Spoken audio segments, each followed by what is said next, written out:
Last class में हम लोगों ने लास्ट पॉइंट ये बताया था आपको कि जब कभी भी देखो, इसको ऐसे समझो। लास्ट पॉइंट मैं आपको समझाता हूँ। आपने ये प्रूव कर दिया था कि close interval 0 to 1 is uncountable, याद होगा। आपने ये प्रूव कर दिया था कि close interval 0 to 1 is uncountable. उसके बाद इसको देखते हुए आपने ये दिखाया था कि close interval A to B is similar to close interval 0 to 1। ये दोनों सिमिलर सेट्स होते हैं। दिस इम्प्लाइज दोनों की cardinality close interval 0 to 1 is equal to cardinality of close interval A to B for every A less than B। जब कभी भी A B से छोटा होगा, आपने एक फंक्शन बनाया था, अगर आपको याद हो तो, f from 0 to 1 to A to B with A is less than B such that fx is equal to a plus b minus a into x। अगर आपको याद हो तो कल हम लोगों ने ये फंक्शन बनाया था और इस फंक्शन को बाइजेक्टिव फंक्शन दिखाया था। तो जैसे ही ये फंक्शन बाइजेक्टिव हो गया था तो आपने देख लिया था कि भाई दोनों की कार्डिनलिटी सेम होगी, दोनों सिमिलर सेट्स होंगे। इसी कारण से अगर ये अनकाउंटेबल है तो हर close interval A to B uncountable होंगे। फिर मैंने आपको ये समझाया था कि भाई so for every A less than B close interval A to B is equivalent to or similar to closed A to open B which is equivalent to open A to closed B which is equivalent to open A to open B। ठीक है, ये आपने कल देखा था, क्योंकि अगर uncountable set, ये आप दिखा चुके हो कि ये सेट अनकाउंटेबल है for every A less than B। तो इसमें से अगर आप 2 पॉइंट निकाल भी दोगे तब भी वो अनकाउंटेबल ही रहेगा। और इसी कारण से ये जो आपका ये चारों के चारों इसके जो वेरिएशन है ये सब के सब अनकाउंटेबल होते हैं। ठीक है, तो इस तरह से आपने देखा था कि ये अनकाउंटेबल होगा। फिर आपने एक और एग्जांपल देखा था कि भाई f फ्रॉम -π/2 to π/2 और -1 to 1 कुछ भी बोल सकते हो, -π/2 to π/2 to r such that fx is equal to tan x is bijective. आपने कल ये भी देखा था कि ये भी बाइजेक्टिव फंक्शन होता है। इसके बाइजेक्टिव होने से आपने क्या समझ लिया कि भाई this implies open interval -π/2 to π/2 की वही कार्डिनलिटी होगी जो R की कार्डिनलिटी होगी, ओके। और इस कारण से ये अनकाउंटेबल सेट है। आपने देखा ही है कि कोई भी open interval A to B where A is less than B ये अनकाउंटेबल सेट होगा। सो दिस इज अनकाउंटेबल और सबकी कार्डिनलिटी सेम होगी। जितने भी सेट्स हैं इन सब की कार्डिनलिटी सेम होगी। तो मैंने आपसे ये कहा था कि भाई चाहे कोई भी हो, चाहे ये बाउंडेड हो, चाहे आप A to इन्फिनिटी ले लो, चाहे आप A to इन्फिनिटी ले लो, चाहे आप -∞ to A ले लो, चाहे आप -∞ to A ले लो, चाहे आप पूरा का पूरा R ले लो, इन सब की कार्डिनलिटी सेम होगी। ये जितने भी हैं इन सब की कार्डिनलिटी सेम होगी और इस तरह से हम लोगों ने ग्रेजुअली इसे प्रूफ किया था। ठीक है, अगर आप ये दिखाना चाहते हो कि भाई ये R के सिमिलर कैसे है तो आप एक फंक्शन बना सकते हो fx is equal to f from R to 0 to infinity R plus 0 to infinity such that fx is equal to e raised to power x। fx is equal to e raise to power x. आप दिखा सकते हो कि fx is equal to e raise to power x एक 1 function होता है और codomain अगर r प्लस है तो ऑन टू भी होता है। तो इसका मतलब कि एक बाइजेक्टिव फंक्शन आपने एस्टैब्लिश कर लिया और एक ही तो दिखाना होता है। एक बाइजेक्टिव फंक्शन आपने एस्टैब्लिश कर दिया, ठीक है, this function is bijective. So cardinality of R is equal to cardinality of R plus. Positive real numbers में भी उतने ही एलिमेंट्स होते हैं जितने सारे रियल नंबर्स में होते हैं। इस तरह से आप इनकी कार्डिनलिटी को दिखा सकते हो। तो एक बाइजेक्टिव फंक्शन बनाना होता है और अगर बाइजेक्टिव फंक्शन दोनों सेट के बीच में एग्जिस्ट कर जाए तो फिर दोनों सिमिलर सेट हो जाएंगे। अगर एक अनकाउंटेबल है तो दूसरा भी सेम कार्डिनलिटी का अनकाउंटेबल सेट होगा। ओके बच्चों, तो ये तो था कि for every A less than B any interval, ठीक है, of like this of this form is uncountable set. ठीक है, so आप ऐसे लिख लो कि so an interval in R is either empty, an interval in R is either empty or singleton, or an interval और singleton की जगह और अनकाउंटेबल। आर में कोई भी इंटरवल लोगे तो या तो वो एम्प्टी होगा या सिंगलटन होगा या अनकाउंटेबल होगा। क्योंकि एक बच्चे ने पूछा कि सर ये तो आपने लेस देन बी वाला बता दिया, greater than equal to B या ग्रेटर देन बी वाले केस में क्या होगा। तो जब आप ग्रेटर देन बी और greater than equal to B वाले केस को देखोगे तो उसमें आपको या तो एम्प्टी मिलेगा या फिर सिंगलटन मिलेगा। फॉर एग्जाम्पल अगर आपने ऐसे ले लिया 2 to 1, ये एम्प्टी सेट है, आपने ले लिया 2 to 1 एम्प्टी सेट है, आपने ले लिया 1 to 1 ये भी एम्प्टी सेट है, आपने ले लिया 1 to 1 तो ये सिंगलटन सेट है। क्योंकि इंटरवल के डेफिनेशन को आप लिख चुके हो, देख चुके हो। इंटरवल के डेफिनेशन के अकॉर्डिंग आपको वो सारे रियल नंबर चाहिए जो 2 से बड़े, लेफ्ट वाले पॉइंट से, लेफ्ट कंपोनेंट से बड़े, राइट कंपोनेंट से छोटे हों। इसका मतलब आप ऐसे रियल नंबर बताओ जो 2 से बड़े भी हों और 1 से छोटे भी हों। तो ऐसा कोई रियल नंबर एग्जिस्ट नहीं करता जो 2 से बड़ा या बराबर हो और 1 से छोटा या बराबर हो। ठीक है, जो 2 से बड़ा होगा वो 1 से डेफिनेटली बड़ा होगा। इसी कारण से यस इस सेट में कोई एलिमेंट नहीं आएगा। अगर आपने ओपन इंटरवल 2 to 1 लिया, ये भी एम्प्टी सेट है क्योंकि आपको ऐसे रियल नंबर चाहिए जो 2 से बड़े हों और 1 से छोटे हों, एम्प्टी सेट। ठीक है, 1 to 1 ऐसा रियल नंबर चाहिए जो 1 से बड़ा हो और 1 से छोटा हो। 1 से बड़ा हो और 1 से छोटा हो, ऐसा कोई रियल नंबर नहीं है जो 1 से बड़ा भी हो जाए और 1 से छोटा भी हो जाए, तो ये भी एम्प्टी सेट। और क्लोज इंटरवल 1 to 1 का मतलब है ऐसा रियल नंबर या ऐसे रियल नंबर जो 1 से बड़े या बराबर हों और साथ ही साथ 1 से छोटे या बराबर हों। तो यहाँ पर जो इक्वलिटी वाली बात आई उस कारण से एक एलिमेंट इसमें 1 आ गया कि 1 is equal to 1, 1 is equal to 1। तो लेस देन इक्वल टू में भी आ जाएगा और ग्रेटर देन इक्वल टू में भी आ जाएगा। इसके अलावा कुछ नहीं होगा।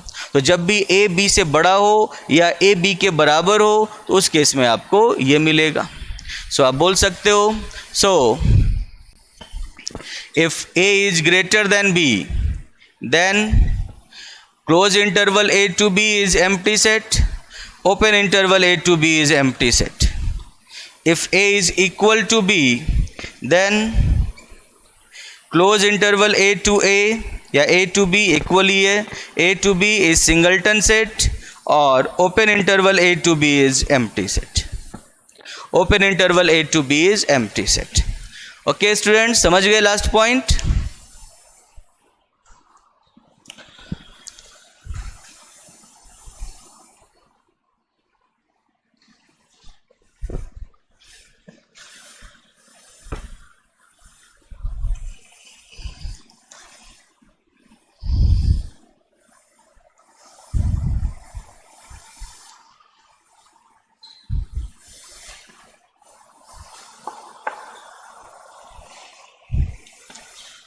अब आगे देखते हैं properties of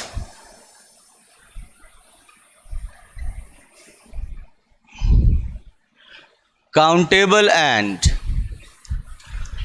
uncountable sets. Properties of countable and uncountable sets. Countable और अनकाउंटेबल सेट्स की प्रॉपर्टीज हैं वो हम लोग देखते हैं। फर्स्ट प्रॉपर्टी है, उसके फर्स्ट प्रॉपर्टी हम लोग काउंटेबल सेट में रखते हैं। ठीक है, फर्स्ट में हम लोग काउंटेबल सेट रखते हैं। तो काउंटेबल सेट में क्या क्या चीज़ें होती हैं?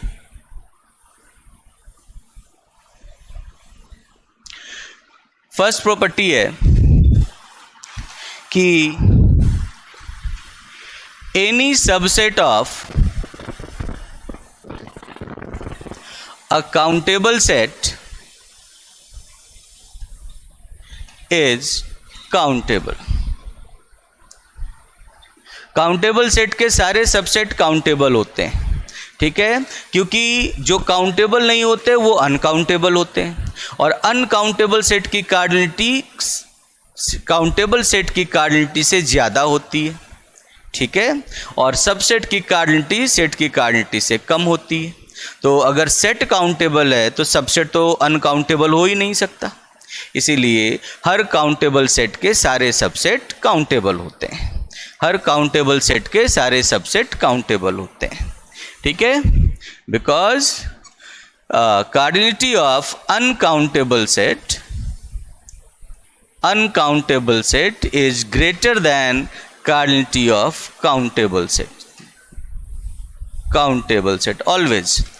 अनकाउंटेबल सेट की कार्डिनलिटी हमेशा ज़्यादा होगी काउंटेबल सेट की कार्डिनलिटी से, and cardinality of subset is always less than equal to cardinality of set. Therefore, every subset of a countable set is countable. वो अनकाउंटेबल हो ही नहीं सकता, उसके सारे सबसेट काउंटेबल होंगे, तो काउंटेबल सेट के सारे सबसेट काउंटेबल होते हैं। अनकाउंटेबल होने के लिए कार्डिनलिटी ज़्यादा होनी चाहिए, जबकि सबसेट की कार्डिनलिटी कम या बराबर होती है, तो इसीलिए पॉसिबल नहीं है वो। सेकंड पॉइंट, अगर आपने एनी सबसेट की बात की तो जो दो सेट का इंटरसेक्शन होता है वो हमेशा काउंटेबल हो, मतलब इंटरसेक्शन होता है वो हमेशा सबसेट होता है, ठीक है। ए intersection B is always subset of A and A intersection B is a subset of B, दोनों का सबसेट होता है इंटरसेक्शन। और आप देख सकते हो अगर A काउंटेबल है तो उसका सबसेट भी काउंटेबल ही होता है, इसीलिए आप कह सकते हो कि arbitrary intersection of countable sets is a countable set. Arbitrary intersection of countable sets is a countable set. Countable sets के जो आर्बिट्रेरी इंटरसेक्शन होते हैं, क्योंकि वो सारे सबसेट होते हैं, ठीक है, इंटरसेक्शन जब भी होगा तो सेट का सबसेट होगा, और सेट अगर काउंटेबल हैं तो उनका सबसेट भी काउंटेबल होगा, ठीक है। आर्बिट्रेरी का मतलब क्या हुआ? आर्बिट्रेरी के तीन पार्ट आप कह सकते हो। आर्बिट्रेरी का मतलब हो गया कि भाई फाइनाइट इंटरसेक्शन भी हो सकता है, वो काउंटेबली इनफाइनाइट इंटरसेक्शन भी हो सकता है, और अनकाउंटेबल इंटरसेक्शन भी हो सकता है। मान लो हम लोगों ने इंडेक्स सेट ले लिया, इसको कैपिटल लैम्डा बोलते हैं। कैपिटल लैम्डा मैंने ले लिया 1 2 3 ... n, कैपिटल लैम्डा वो ले लिया, ठीक है। सो कैपिटल लैम्डा ले लिया 1 2 3 ... n, ठीक है। काउंटेबली इनफाइनाइट में कैपिटल लैम्डा मैंने ले लिया 1 2 3 ... एंड नहीं किया। अनकाउंटेबली में मैंने capital lambda equals to r ले लिया, ठीक है। ये कैपिटल लैम्डा कहलाता है इंडेक्स सेट। कैपिटल लैम्डा कौन सा होता है? Index set. Capital lambda index set कहलाता है। तो कैपिटल लैम्डा आप फाइनाइट भी ले सकते हो, काउंटेबली इनफाइनाइट भी ले सकते हो, और अनकाउंटेबल भी ले सकते हो। Let S lambda is countable for every lambda belongs to capital lambda. हमें लेना था कि भाई काउंटेबल सेट्स के बारे में बात की जा रही है, तो हर लैम्डा के लिए जो आपने एक एक सेट चूज किया है एस लैम्डा, ठीक है। अगर लैम्डा फाइनाइट सेट से आ रहा है तो आपको फाइनाइटली मेनी सेट लेने होंगे। अगर लैम्डा काउंटेबली इनफाइनाइट सेट से आ रहा है तो आपके सेट्स यहाँ पर S lambda countably infinite sets हो जाएंगे, और countably infinite number of sets हो जाएंगे। और अगर लैम्डा इक्वल्स टू आर है, इसका मतलब एस लैम्डा अनकाउंटेबली मेनी सेट्स हो जाएंगे, ठीक है। अनकाउंटेबली मेनी सेट्स हो जाएंगे, इसमें सब के सब काउंटेबल सेट्स हैं, उनके नंबर अनकाउंटेबल हो जाएंगे। तो let S lambda is countable for every lambda belongs to capital lambda. Then S is equal to intersection small lambda belongs to capital lambda S lambda, मतलब जितने भी आपके पास हर लैम्डा के लिए जो आपको एस लैम्डा मिल रहा है उन सब का इंटरसेक्शन एस हो गया, देन दिस इज काउंटेबल। यही स्टेटमेंट कहता है arbitrary intersection of countable set is countable. Arbitrary में फाइनाइट भी आ जाता है, काउंटेबली इनफाइनाइट भी आ जाता है, अनकाउंटेबल भी आ जाता है। अगर आपने अनकाउंटेबल नंबर ऑफ सेट्स ले लिए, ठीक है, जितने कितने सेट्स लिए, अनकाउंटेबल नंबर ऑफ सेट्स ले लिए, और हर सेट जिनमें काउंटेबल सेट है तो उनका इंटरसेक्शन भी काउंटेबल सेट होगा, तो उनका इंटरसेक्शन भी काउंटेबल सेट होगा। तो इंडेक्स सेट फाइनाइट भी हो सकता है, काउंटेबली इनफाइनाइट भी हो सकता है, अनकाउंटेबल भी हो सकता है, तो ये आर्बिट्रेरी कहलाता है। हिंदी में इसे स्वच्छ कहते हैं, ठीक है। और इस लैम्डा काउंटेबल है हर लैम्डा के लिए, तो उनका इंटरसेक्शन भी काउंटेबल होगा। क्यों होगा countable? Because intersection of any number of sets is subset of all sets. Because मैं कहाँ लिखूँ, मैं यहाँ लिख देता हूँ, because intersection lambda belongs to capital lambda s lambda is a subset of s lambda for every lambda belongs to capital lambda। जितने भी सेट हैं जिनका आपने इंटरसेक्शन लिया है उन सभी सेट्स का ये सबसेट होता है, ठीक है। आपने देखा था ना, ए इंटरसेक्शन भी ए का भी सबसेट होता है, बी का भी सबसेट होता है, दोनों का सबसेट होता है। उसी तरीके से वो सभी सेट्स का सबसेट होता है, ओके। और सबसेट, काउंटेबल सेट के सारे सबसेट काउंटेबल होते हैं।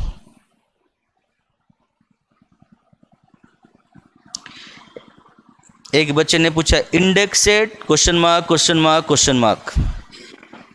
पहली बार नाम सुन रहे हो इंडेक्स सेट का? Sir if at least one set is countable then also arbitrary intersection will be countable और नॉट। बिल्कुल काउंटेबल होगा, मैं अभी वही बताने जा रहा हूं, ठीक है। सो इंडेक्स सेट का मतलब हुआ कि वो सेट जहां से आप सबस्क्रिप्ट ले रहे हो, जहां से आप इंडेक्स ले रहे हो, उस सेट को हम लोग इंडेक्स सेट कहते हैं। जैसे ये इंडेक्स सेट है, क्योंकि जो सेट के इंडेक्स हैं, सेट को काउंट करने के लिए जो इंडेक्स ले रहे हो वो आप इस सेट से ले रहे हो, एस लैम्डा। लैम्डा इस सेट का एलिमेंट है। For every lambda belongs to capital lambda. तो इसलिए यहाँ से हम लोग सेट की काउंटिंग के लिए जो लैम्डा ले रहे हैं वो लैम्डा जिस सेट से आता है उसे इंडेक्स सेट कहते हैं, ठीक है। उसको हम लोग सेट को नाम दे रहे हैं, पहला सेट, दूसरा सेट, तीसरा सेट, चौथा सेट, पांचवा सेट। तो जो 1 2 3 4 5 है ये सब लैम्डा की वैल्यूज हैं, और वो लैम्डा कैपिटल लैम्डा से आ रही है, तो कैपिटल लैम्डा को हम लोग इंडेक्स सेट कहते हैं, ओके। लिख लो आप लोग।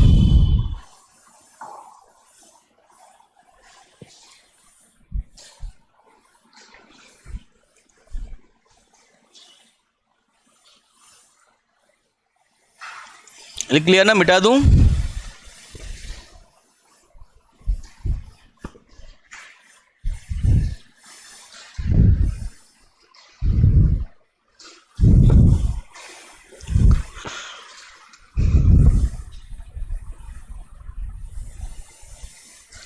अब हम लोग देखते हैं, दूसरा पॉइंट हो गया। तीसरा पॉइंट,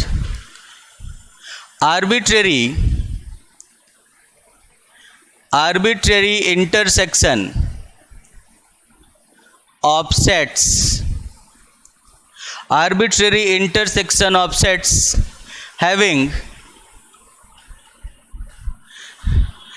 at least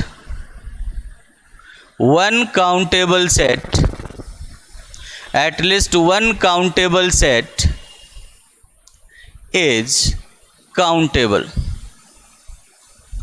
ठीक है। सारे सेट्स का काउंटेबल होना भी कोई ज़रूरी नहीं है, क्योंकि जो इंटरसेक्शन होता है वो सब का सबसेट होता है, जो इंटरसेक्शन होता है वो सब का सबसेट होता है। तो अगर उसमें से एक भी काउंटेबल सेट होगा तो फिर उसका भी सबसेट होगा, और काउंटेबल सेट का सबसेट हो गया तो काउंटेबल सेट के सारे सबसेट काउंटेबल होते हैं, इस कारण से वो इंटरसेक्शन काउंटेबल हो गया।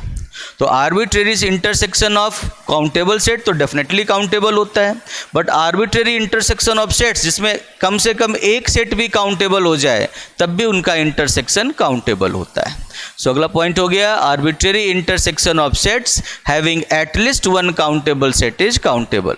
आपने एक सेट ले लिया, मान लो R, दूसरा सेट ले लिया Z, तीसरा सेट ले लिया क्लोज इंटरवल 0 to 1, चौथा सेट ले लिया कुछ भी R क्रॉस R या कुछ भी ले लो, ऐसा ही ले लो, कुछ Q ले लो, पांचवा सेट ले लो A ले लो, ठीक है, ठीक है, कुछ भी ले लो इस टाइप से, और इनका इंटरसेक्शन निकालोगे तो इनका इंटरसेक्शन इन सब का सबसेट होगा। जितने भी सेट आप देख रहे हैं आपको इन सब का सबसेट होगा, और इसमें से अगर एक भी काउंटेबल सेट आ गया, काउंटेबल सेट ये भी है ये भी है, लेकिन अगर एक भी काउंटेबल सेट आ गया तो उसका भी सबसेट होगा, R का भी होगा और Z का भी होगा।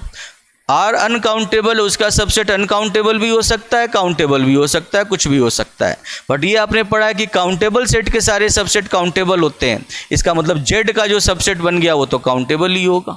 इसीलिए अगर इनमें एक भी काउंटेबली इनफाइनाइट सेट या एक भी काउंटेबल सेट आ गया तो इंटरसेक्शन हमेशा काउंटेबल सेट होगा। ओके, अगर एक भी आ गया तो वो काउंटेबल सेट होगा।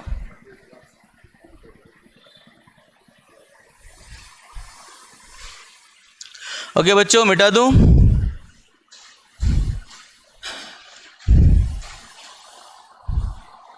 Sir list at least one set to countable होना, एटलीस्ट वन सेट तो काउंटेबल होना चाहिए, तो सेकंड प्रॉपर्टी में भी ज़रूरी है।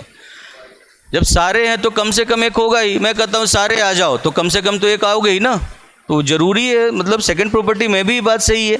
सेकंड प्रॉपर्टी जनरल स्टेटमेंट है कि सारे हों तब होंगे, ठीक है, और ये उसका एक्सटेंडेड वर्जन कर सकते हो, उसका एक ब्रॉडर वर्जन कर सकते हो कि सारे की ज़रूरत नहीं है, अगर एक भी हो जाए तब भी हो जाएगा। तो दोनों स्टेटमेंट सही हैं अपनी जगह पे। ओके, दोनों स्टेटमेंट्स अपनी जगह पे सही है। उसके बाद अगला पॉइंट लिखो कि अगला पॉइंट लिखो, countable union of countable sets is countable. यहां पर आपने आर्बिट्रेरी यूनियन नहीं कहा इंटरसेक्शन की तरह में, काउंटेबल यूनियन कहा। काउंटेबल यूनियन के दो पार्ट हो जाएंगे, फाइनाइट यूनियन और काउंटेबली इनफाइनाइट यूनियन, ठीक है। सो if index set lambda is equal to 1 2 3 dot dot dot n, or lambda is equal to 1 2 3 dot dot dot dot dot, या तो फाइनाइट हो लैम्डा या इनफाइनाइट हो लैम्डा, लेकिन काउंटेबली इनफाइनाइट हो लैम्डा, ठीक है। देन या and for every lambda belongs to capital lambda, s lambda is countable, s lambda is countable, then s is equal to union lambda belongs to capital lambda, s lambda is countable। Countable union का मतलब क्या हुआ कि या तो finitely many countable sets ले लो पहले case में, या फिर countably infinite number of countable sets ले लो। दोनों केस में अगर आप यूनियन करोगे तो हमेशा आपको काउंटेबल सेट ही मिलेगा। So countable union of countable sets is a countable set। number of countable sets finite हो चाहे countably infinite हो, उनका यूनियन हमेशा countable होता है। और इस चीज़ को फाइंड करने के लिए हम लोग क्या करते हैं, इस चीज़ को हम लोग वैसे देखते हैं कि क्यों इनका यूनियन काउंटेबल होता है। तो आप देख सकते हो इसे इस तरीके से कि मान लो let S lambda is a countable set for every lambda belongs to, मैंने 1 2 3 डॉट डॉट डॉट कर लिया, 1 2 3 डॉट डॉट डॉट कर लिया, मतलब काउंटेबली इनफाइनाइट ले लिया, ठीक है। S lambda is a countable set for every lambda belongs to capital lambda, ठीक है, lambda belongs to 1 2 3 dot dot dot. अब so elements of S lambda can be expressed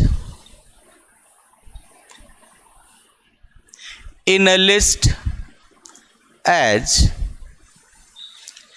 list for every lambda belongs to capital lambda, for every lambda belongs to capital lambda 1 2 3 dot dot dot. ऐसा ही होगा, जो भी countable set होगा उनके elements को आप एक लिस्ट में अरेंज कर सकते हो, ठीक है. So elements of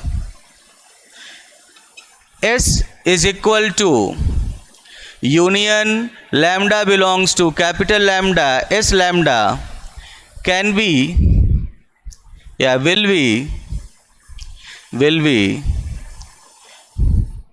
distinct elements, will be distinct elements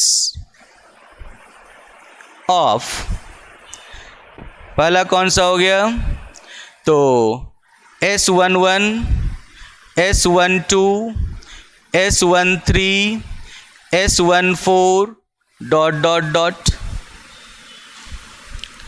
of table, ठीक है. S21, S22, S23, S24 dot dot dot, S31, S32, S33, S34 dot dot dot and so on. इस तरह से लिख सकते हो आप. ये कौन से सेट के एलिमेंट्स हैं, ये S1 के एलिमेंट्स हैं, ये S2 के एलिमेंट्स हैं, S3 के एलिमेंट्स हैं. तो जो इनका यूनियन होगा ऐसे ही चलता चला जाएगा इन्फिनिटी तक. जो इनका यूनियन होगा वो इन्हीं सेट्स के तो डिस्टिंक्ट एलिमेंट्स लिखे जाएंगे, जो कॉमन होंगे उनको एक बार ही लिखेंगे, ठीक है. तो इसीलिए distinct elements of these sets. बात समझ में आ रही है. तो इस टेबल के जो डिस्टिंक्ट एलिमेंट्स होंगे उनको आप एक वो इनका यूनियन में आएंगे. ये बात समझ गए आप लोग. तो ये हो गया आपका. फिर अगर हम लोग इसे इधर तो लिख ही लिया होगा आप लोगों ने इस साइड में, यस ना, नहीं लिखा अभी.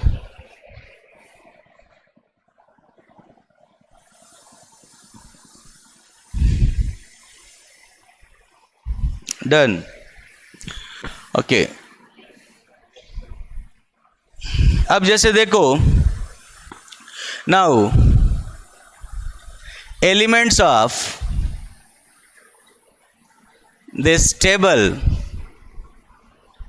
Can be expressed in a list as, याद है n क्रॉस n को कैसे देखा था, पहले ये वाला एलिमेंट आ जाएगा, फिर ये दोनों आ जाएंगे, फिर ये तीनों, फिर ऐसे ही ये चारों, और ऐसे ही चलता चला जाएगा. तो कैसे हम लोग एक लिस्ट में अरेंज करेंगे, S11, S12, S21, S13, S22, S31,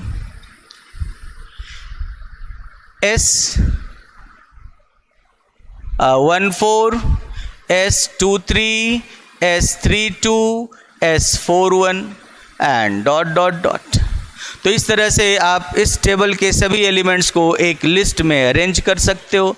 अगर आपको याद होगा n क्रॉस n में सेम यही काम किया था. n क्रॉस n के एलिमेंट्स भी इसी फॉर्म में आते थे और उसे भी हम लोगों ने इस तरह से एक लिस्ट में अरेंज किया था. तो इसी तरीके से आप इनके एलिमेंट्स को अरेंज कर पाओगे लिस्ट में. और जिसको भी अगर आप एक लिस्ट में अरेंज कर लो, सो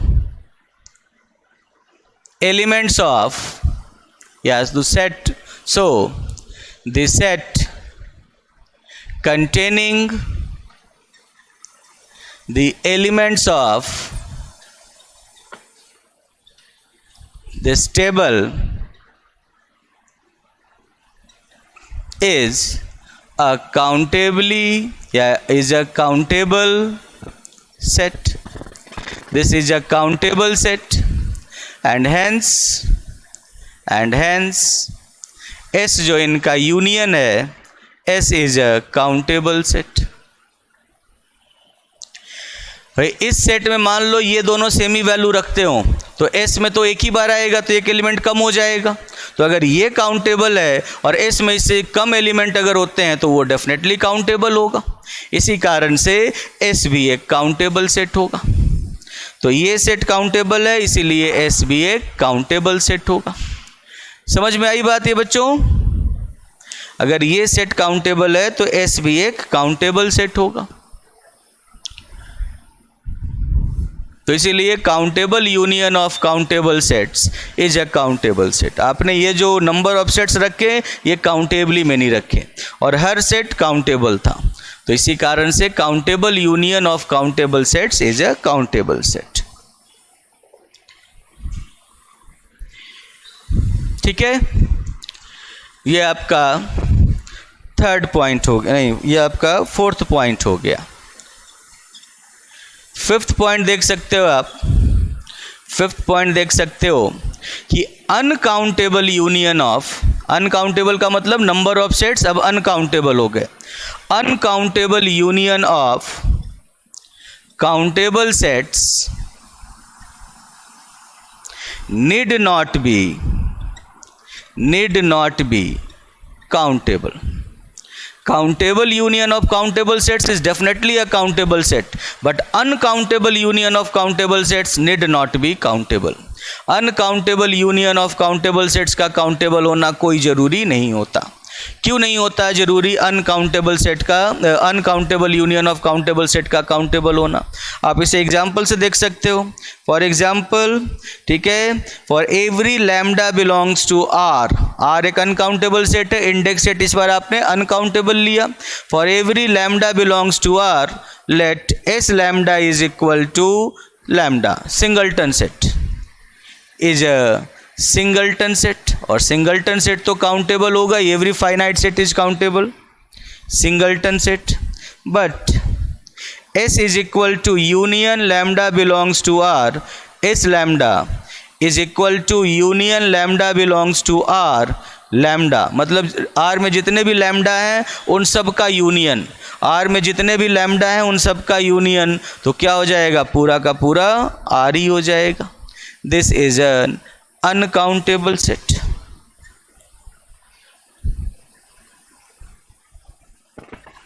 ये सेट एक अनकाउंटेबल सेट हो गया। तो सारे के सारे सेट्स यहाँ पर सिंगलटन सेट थे, काउंटेबल सेट थे, लेकिन आपने अगर उनका अनकाउंटेबल यूनियन कर लिया तो आपको अनकाउंटेबल सेट मिला। So uncountable union of countable sets need not be countable set. एक और चीज देख लो, इधर लिख लिया आप लोगों ने राइट हैंड साइड,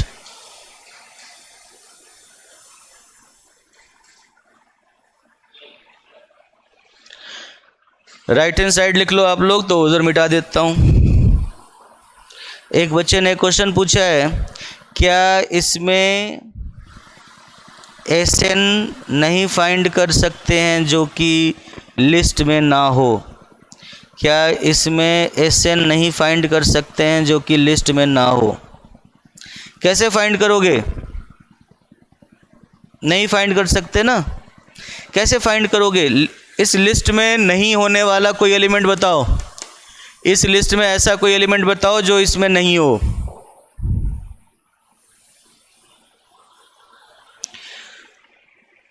मैंने आपको लास्ट क्लास में भी समझाया था कि ये जब आप वो कैंटर डायगोनलाइजेशन प्रोसेस को यूज करते हो तो उसमें ये पूरा एक एलिमेंट होता है, उसमें एक पूरा एक एलिमेंट होता है, और इसमें अगर आप S21 की जगह S11 और S12 की जगह S11 और S11 की जगह S12 कर दोगे तो ये एलिमेंट ही बदल जाता है।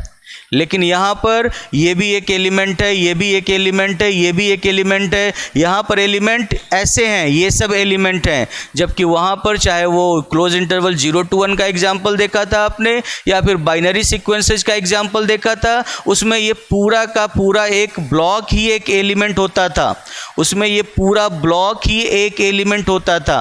और तब हम लोग नंबर ऑफ एलिमेंट्स काउंट करते थे कि कितने एलिमेंट्स हैं, मतलब हम लोग नंबर ऑफ रोज काउंट करते थे यहाँ पर क्या है, यहाँ पर ये फिक्स है कि number of rose countably infinite है, क्योंकि दिया गया है कि लैम्डा जो है, एस लैम्डा में जो लैम्डा है वो काउंटेबली इनफाइनाइट है, तो इसीलिए इसको काउंट नहीं करना है कि कितने होंगे। क्लोज इंटरवल 0 to 1 को जब अनकाउंटेबल दिखाया था या नंबर ऑफ बाइनरी सीक्वेंसेज को काउंट कर रहे थे, तो उसमें हम लोग इसको पूरे को एक सीक्वेंस, ये दूसरा सीक्वेंस, ये तीसरा सीक्वेंस, और ऐसे करते हुए कितने सीक्वेंस बनेंगे उसकी बात करते थे। ठीक है, वहाँ पर ये पूरा एक ब्लॉक, एक एलिमेंट होता था। यहाँ पर उल्टी बात है, यहाँ पर वो वाली बात नहीं है। यहाँ पर ये फिक्स है कि कितने लाइन्स हैं, कितने रोज हैं, ये पहले से ही दिया हुआ है कि काउंटेबली इनफाइनाइट रोज हैं, और हर रो में एक एक एलिमेंट है। इसका एलिमेंट S11 है, इसी का दूसरा एलिमेंट S12 है, तो इसीलिए तो इसके एलिमेंट्स को ऐसे लिख रहे हैं, वैसे नहीं कर सकते। उसमें तो हमें ये नंबर ऑफ रोज काउंट करने होते थे। यहाँ पर नंबर ऑफ रोज पहले से दिए गए हैं और नंबर ऑफ एलिमेंट्स काउंट करने हैं। समझ में आई बात? तो वैसे नहीं कर सकते, वैसे नहीं दिखा सकते कि एक ऐसा एलिमेंट होगा जो इनसे अलग होगा। ओके, वो जो कैंटर वाला प्रोसेस था, वो एलिमेंट आप ऐसे थोड़ी बनाओगे। एलिमेंट इसका S11 है, इसका एलिमेंट अल्फ़ा है, जबकि वहाँ पर एलिमेंट कैसे होता था, अल्फ़ा बराबर कुछ ऐसा x1 x2 x3 ऐसे होता था, ऐसे वहाँ पर एलिमेंट होता था। और यहाँ पर तो सिर्फ x1 है। अब सिर्फ x1 एलिमेंट है तो कैसे अलग दिखाओगे आप, किससे अलग दिखाओगे और कैसे दिखा पाओगे? आपको क्या पता x1 कहीं आ रहा है कि नहीं आ रहा है? वहाँ पर था कि एक सिंगल डिजिट चेंज होते ही वो नंबर चेंज हो जाता था। यहाँ पर तो सिंगल डिजिट ही एलिमेंट है, नंबर ही सिंगल डिजिट है। यही एक एलिमेंट है, यही दूसरा एलिमेंट है, ये तीसरा एलिमेंट है, ये चौथा एलिमेंट है, जबकि वहाँ पर ये पूरा एक रो एक एलिमेंट होता था और हमें नंबर ऑफ रोज काउंट करने होते थे। यहाँ पर number of rose already given है कि काउंटेबली इनफाइनाइट है, और तब हमें नंबर ऑफ एलिमेंट्स काउंट करने हैं। दोनों क्वेश्चन ही अलग है, दोनों का स्ट्रक्चर ही अलग है, तो कैसे आप यहाँ पे वो वाला अप्लाई करोगे? यहाँ पर तो अगर आप सिंगल एलिमेंट काउंट कर रहे हो तो आप ऐसे ऐसे काउंट करके उनको लिख सकते हो, इसलिए वो कॉन्सेप्ट यहाँ अप्लाई नहीं होगा। ओके, समझ गए? राइट हैंड साइड आप लोगों ने डन कर दिया, मिटा देता हूं।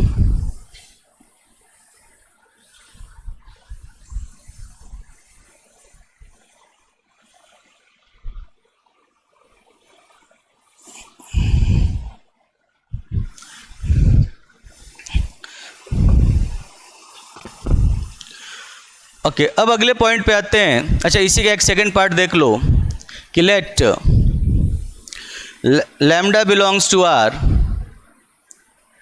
सच that S lambda is equal to greatest integer function of lambda. ठीक है, ग्रेटेस्ट इंटीजर फंक्शन वेयर, इसका मतलब है is the greatest integer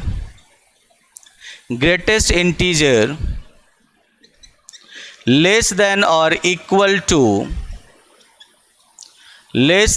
equal to lambda. Lambda से छोटा या लैम्डा के बराबर जो सबसे बड़ा इंटीजर होता है वो ये एलिमेंट हो गया। ठीक है, जैसे अगर मैं for example S pi is equal to 3, S e is equal to 2, S 7/3 is equal to 3, S 9 is equal to 9, सब सिंगलटन सेट है। और उसमें कौन से एलिमेंट्स हैं? जो भी यहाँ पर सब स्क्रिप्ट में लैम्डा है उसका ग्रेटेस्ट इंटीजर फंक्शन इसका एलिमेंट होगा। समझ गए? इस तरह से हम लोगों ने सिंगलटन सेट्स बनाया है। Then S lambda is a singleton set for every lambda belongs to R. S lambda is a singleton set for every lambda belongs to R. R के हर एलिमेंट के लिए एस लैम्डा एक singleton set. अब now S is equal to union lambda belongs to R S lambda. This is equal to Z only, क्योंकि greatest integer के सेट में सिर्फ और सिर्फ आपको क्या मिलते हैं, इंटीजर्स मिलते हैं। तो इसीलिए अगर लैम्डा को आप पूरे आर तक वेरी करवाओगे तो उनके ग्रेटेस्ट इंटीजर फंक्शन की वैल्यूज पूरे जेड पर वेरी करेगी, और इसी कारण से उनका यूनियन जेड होगा, which is a countable set. So आप देख सकते हो एक एग्जाम्पल में मैंने आपको दिखाया कि भाई uncountable union of countable sets is an uncountable set, और दूसरे एग्जाम्पल में आपको दिखाया कि uncountable union of countable sets is a countable set. इसलिए वर्ड आया need not be countable. Need not B का मतलब यही हुआ कि दोनों में से कुछ भी हो सकता है, काउंटेबल भी हो सकता है और अनकाउंटेबल भी हो सकता है। ओके बच्चों, काउंटेबल भी हो सकता है और अनकाउंटेबल भी हो सकता है। लिख लिया, लेफ्ट हैंड साइड लिख लिया,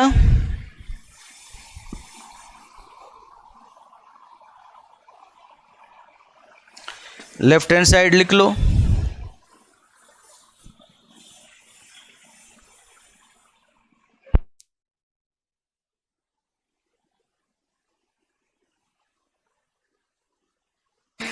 फिर एक बच्चे ने कहा है कि सर सेकंड एग्जाम्पल रिपीट कर दो।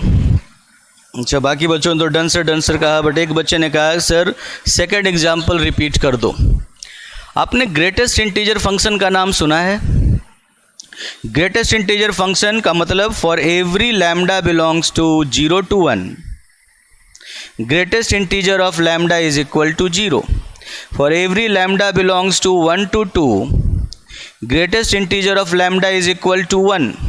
For every lambda belongs to 2 to 3 greatest integer of lambda equals to 2, और ऐसे ही चलता चला जाएगा, नीचे भी ऐसे ही चलता चला जाएगा, ऊपर भी। For every lambda belongs to -1 to 0 greatest integer of lambda is equal to -1, और ऊपर भी ऐसे चलता जाएगा। तो ऐसे इंटरवल, हर इंटरवल को ऐसे ही यूज करते हुए पूरे आर तक वेरी कर सकते हो।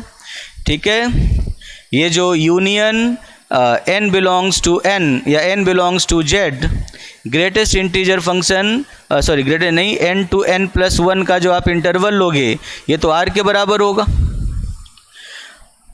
ठीक है, इधर क्लोज्ड है उधर ओपन है। जैसे 0 to 1 इधर से आ जाते हैं, 0 to 1 यूनियन 1 to 2, तो 0 to 2 हो गया, यूनियन 2 to 3 0 to 3 हो गया, यूनियन 3 to 4 0 to 4 हो गया। ऐसे ही इधर चलता जाएगा, इधर -1 to 0, और पहले इतना निकाल चुके हो, यहाँ से पूरे r प्लस वाले और 0 वाले एलिमेंट्स इधर से आ जाएंगे। फिर -1 से 0 में इसको यूनियन करोगे, फिर -2 से -1 में इनका यूनियन करोगे, -3 से -2 में इनका यूनियन करोगे, तो ये पूरा r हो जाएगा ऐसे करते हुए। तो this set is equal to R. ठीक है, और हर एक इंटरवल पे इसकी वैल्यू सिंगलटन हो रही है -1, मतलब इस इंटरवल में जितने भी लैम्डा हैं सबके लिए ये इस एक्सप्रेशन की वैल्यू -1 है। मतलब जितने भी लैम्डा हैं इस इंटरवल में सबके लिए S lambda is equal to -1 है। फिर जितने भी लैम्डा हैं 0 से 1 वाले इंटरवल में उन सब के लिए एस लैम्डा सिंगलटन सेट होगा जिसका एलिमेंट 0 होगा। जितने भी लैम्डा है 1 से 2 में उनके लिए एस लैम्डा सिंगलटन सेट होगा जिसका एलिमेंट 1 होगा। उसी तरीके से जितने भी लैम्डा है 2 से 3 में उनके लिए एस लैम्डा एक सिंगलटन सेट होगा जो 2 होगा, जिसका एलिमेंट 2 होगा। तो इस कारण से आप देख सकते हो कि हर इंटरवल के लिए आपको एक एक इंटीजर मिलता जा रहा है। इसको आप पूरे r तक वेरी करोगे, इस पूरे इंटरवल के सेट को यूनियन को r बनाओगे तो इधर आपको इसकी वैल्यूज़ क्या मिलेंगी, 0 1 2 3 4 5 डॉट डॉट डॉट, ऊपर में -1 -2 -3, ऊपर में डॉट डॉट डॉट। तो इसका मतलब कि जब ये यूनियन करके ये वाला r बनेगा तो उस टाइम पर ये जो s लैम्डा के एलिमेंट्स हैं ये क्या बनाएंगे, z बनाएंगे, इनका यूनियन z हो जाएगा। ठीक है, तो जब लैम्डा पूरे r पे वेरी करेगा तो s लैम्डा पूरे z पे वेरी करेगा, इसीलिए इनका यूनियन z हो गया।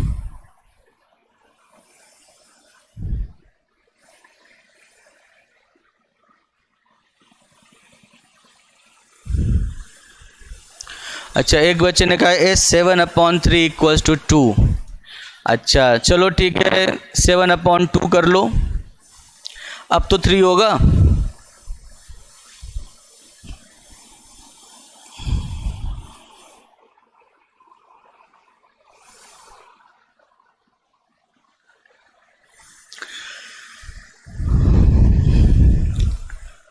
ओके बच्चों, अब आगे चलते हैं।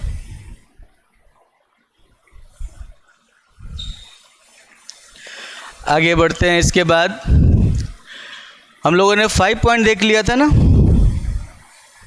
5 पॉइंट देख लिया था कि 6 देख लिया था?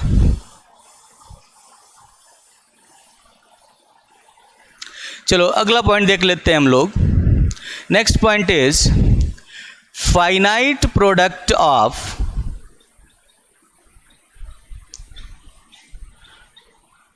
Countable set.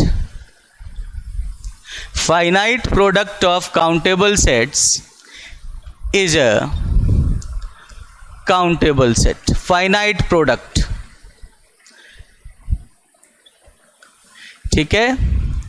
Finite product of countable sets is a countable set. इस बार lambda क्या है? Let lambda belongs to capital lambda is equal to 1 2 3 ... n. इस बार हम लोगों ने कैपिटल लैम्डा को फाइनाइट सेट लिया। Then and S lambda is a countable set for every lambda belongs to capital lambda. Then product lambda is equal to 1 to n और lambda belongs to capital lambda, S lambda is a countable set. Pi मतलब product होता है, जानते ही होगे। That is S1 cross S2 cross S3 cross ... cross Sn is a countable set. So finite product of countable sets is a countable set. Finite product of countable sets is a countable set. और आप जानते ही हो कि ये कैसे आता होगा। जैसे आपने n क्रॉस n लिया था, तो जैसे आपने n क्रॉस n में ऑर्डर्ड पेयर बनाया था, अगर n cross n 3 countably infinite set का प्रोडक्ट होता तो ऑर्डर ट्रिपलेट बनता, और फिर से हम लोग वही प्रोसेस अप्लाई करके हम लोगों ने एक लिस्ट में अरेंज कर देते। फाइनाइटली मैनी तक ऐसा ही होता है कि अगर आप k तक n तक भी अगर सेट्स को का प्रोडक्ट करते हो, तब भी आप वैसे ही उनको n डायमेंशनल टेबल में लिखोगे और उसके बाद एक एक एलिमेंट इस तरह से चूज करोगे कि सम उनका मिनिमम हो। ठीक है, सब स्क्रिप्ट का सम मिनिमम हो और चूज करते हुए ऐसे आप दिखा पाओगे कि finite product of countable set is a countable set. But जैसे ही बात इनफाइनाइट प्रोडक्ट की आती है, infinite product of countable sets each having at least 2 elements, सबके पास कम से कम 2 एलिमेंट हो, is an uncountable set, is an uncountable set. Infinite product of countable sets each having at least 2 elements is an uncountable set. ठीक है, right hand side लिख लिया हो तो right hand side मिटा दूं मैं आपके लिए, तो फिर मैं इसको समझाता हूं कि ऐसा क्या हुआ, क्यों हुआ।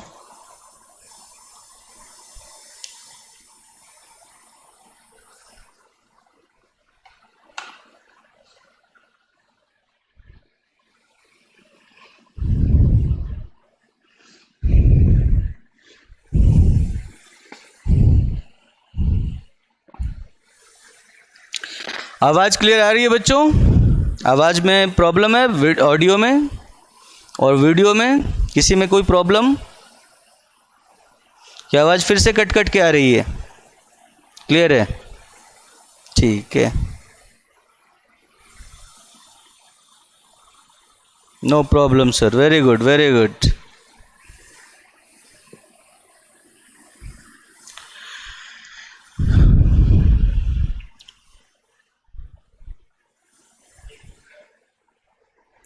एक बच्चे ने क्वेश्चन पूछा है, क्या पूछा सर? फिफ्थ प्रॉपर्टी में एस की वैल्यू कैसे आई? फिफ्थ प्रॉपर्टी में फिफ्थ प्रॉपर्टी कहाँ है? तो सिक्स्थ प्रॉपर्टी है। ऐसे मत पूछा करो, अब वो मिट गया, अब कहाँ से बताऊँ फिफ्थ प्रॉपर्टी में एस की वैल्यू कैसे आई। फिफ्थ प्रॉपर्टी में एस की वैल्यू, फिफ्थ प्रॉपर्टी तो था अनकाउंटेबल यूनियन, और अनकाउंटेबल यूनियन में दो पार्ट थे। एक पार्ट था जिसमें हम लोगों ने अनकाउंटेबल दिखाया था एस को, और दूसरे पार्ट में काउंटेबल दिखाया था। आप कौन से पार्ट को पूछना चाहते हो, अनकाउंटेबल को या काउंटेबल को? सेकंड एग्जाम्पल में तो बताया तो आपको कि भाई लैम्डा है आर का एलिमेंट, आर को आप ऐसे लिख सकते हो dot dot dot dot dot dot union -3 to -2 union -2 to -1 union -1 to 0 union 0 to 1 union 1 to 2 union 2 to 3 union dot dot dot. R को आप ऐसे लिख सकते हो। ये बात आप समझ पा रहे हो कि आर को ऐसे लिख सकते हैं, ऐसे ऐसे इंटरवल में डिसजॉइंट इंटरवल्स का यूनियन बनाकर, और आर को ऐसे लिख दिया। अब इसके लिए ये लैम्डा यहाँ से आ रहा है, और इन सब के लिए एस लैम्डा में क्या होगा, डॉट डॉट डॉट यूनियन, इसमें एस लैम्डा में सिर्फ एक ही एलिमेंट होगा -3, क्योंकि -3 से -2 के बीच में जितने भी लैम्डा होंगे उनका ग्रेटेस्ट इंटीजर फंक्शन -3 होगा।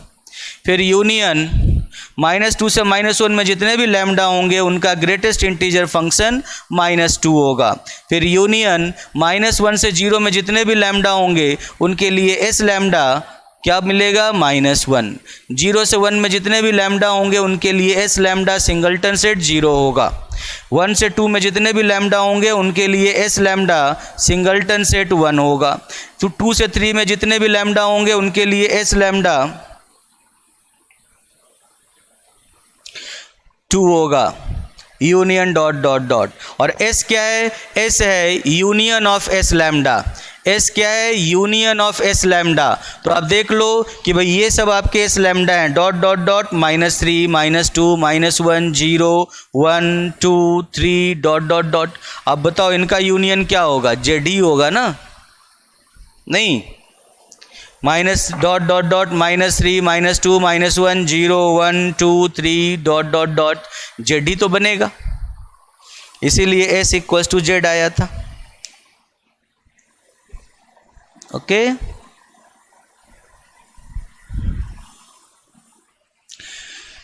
मिटा दूं बच्चों?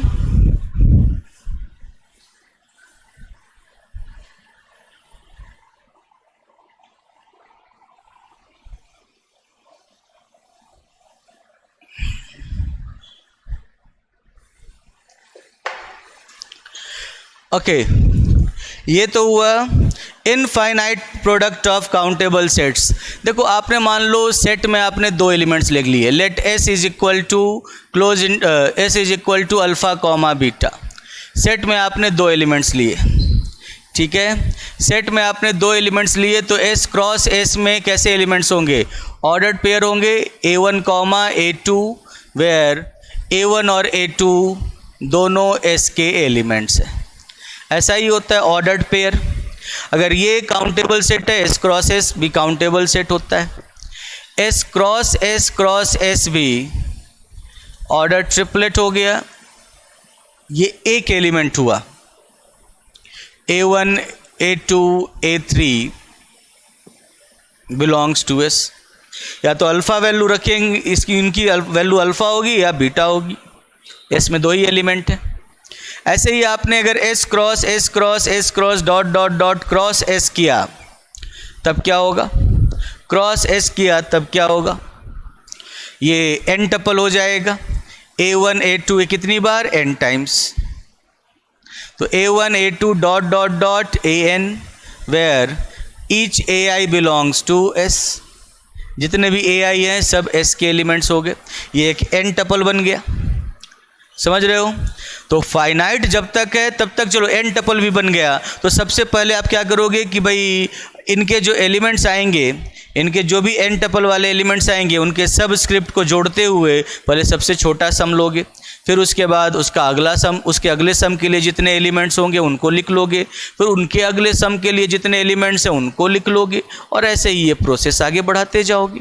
तो जब तक ये फाइनाइट है तब तक तो आप उन्हें एक लिस्ट में अरेंज कर सकते हो, बट जैसे ही ये इनफाइनाइट हुआ, S cross S cross S cross S dot dot dot हुआ, ठीक है, ये इनफाइनाइट टाइम्स हुआ, तो फिर इसके एलिमेंट्स कितने हो जाएंगे, हर एक कंपोनेंट के लिए यहाँ पर एक कंपोनेंट होगा, हर एक सेट के लिए यहाँ पर एक कंपोनेंट होगा।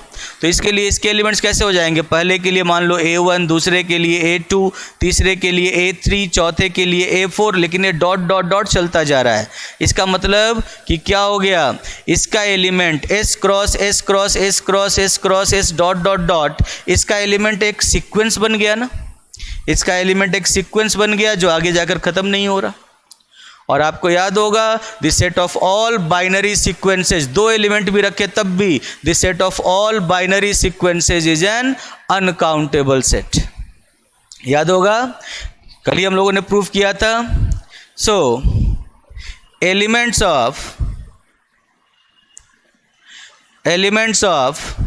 S cross S cross S cross dot dot dot are sequences in S, are sequences in S, and we know that, yes, we know that, क्या लिखूं, since the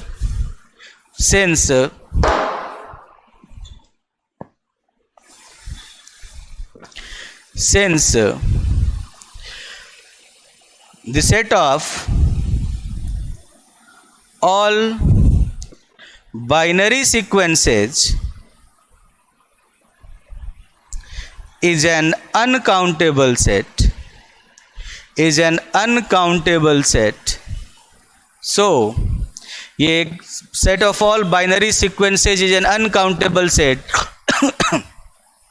और ये सारे सीक्वेंसेज है जिनके वैल्यूज कहाँ से आ रही हैं, दो एलिमेंट वाले सेट से आ रही हैं, तो इसलिए ये सारे के सारे सीक्वेंसेज बाइनरी सीक्वेंसेज होंगे। So S cross S cross S cross dot dot dot is an uncountable set, इसीलिए ये सेट भी एक अनकाउंटेबल सेट होगा। That is why this set is an uncountable set. तो अगर कम से कम दो, ये दो मिनिमम है, इससे ज़्यादा हो जाएंगे तब तो ये तीन तीन एलिमेंट रखेगा तो और बड़ा हो जाएगा, तो इसीलिए ये कम से कम दो एलिमेंट भी रखेंगे अगर सारे सेट्स, तो उनका अगर आप इनफाइनाइट प्रोडक्ट करोगे तो वो एक अनकाउंटेबल सेट हो जाएगा, क्योंकि इनफाइनाइट करने के बाद जो सेट मिलेगा उसके एलिमेंट्स सीक्वेंस के फॉर्म में होंगे, ठीक है, उनके एलिमेंट्स सीक्वेंस के फॉर्म में होंगे। लिख लो, और लेफ्ट हैंड साइड वाला अगर लिख लिया हो तो मैं मिटा दूं।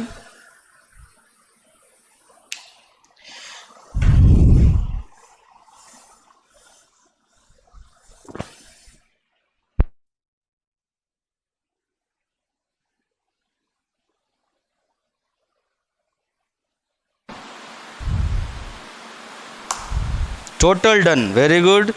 एक बच्चा तो बहुत समझदार है, टोटली डन हो गया, वेरी गुड। मतलब इधर भी मिटा दूं उधर भी मिटा दूं, दोनों side.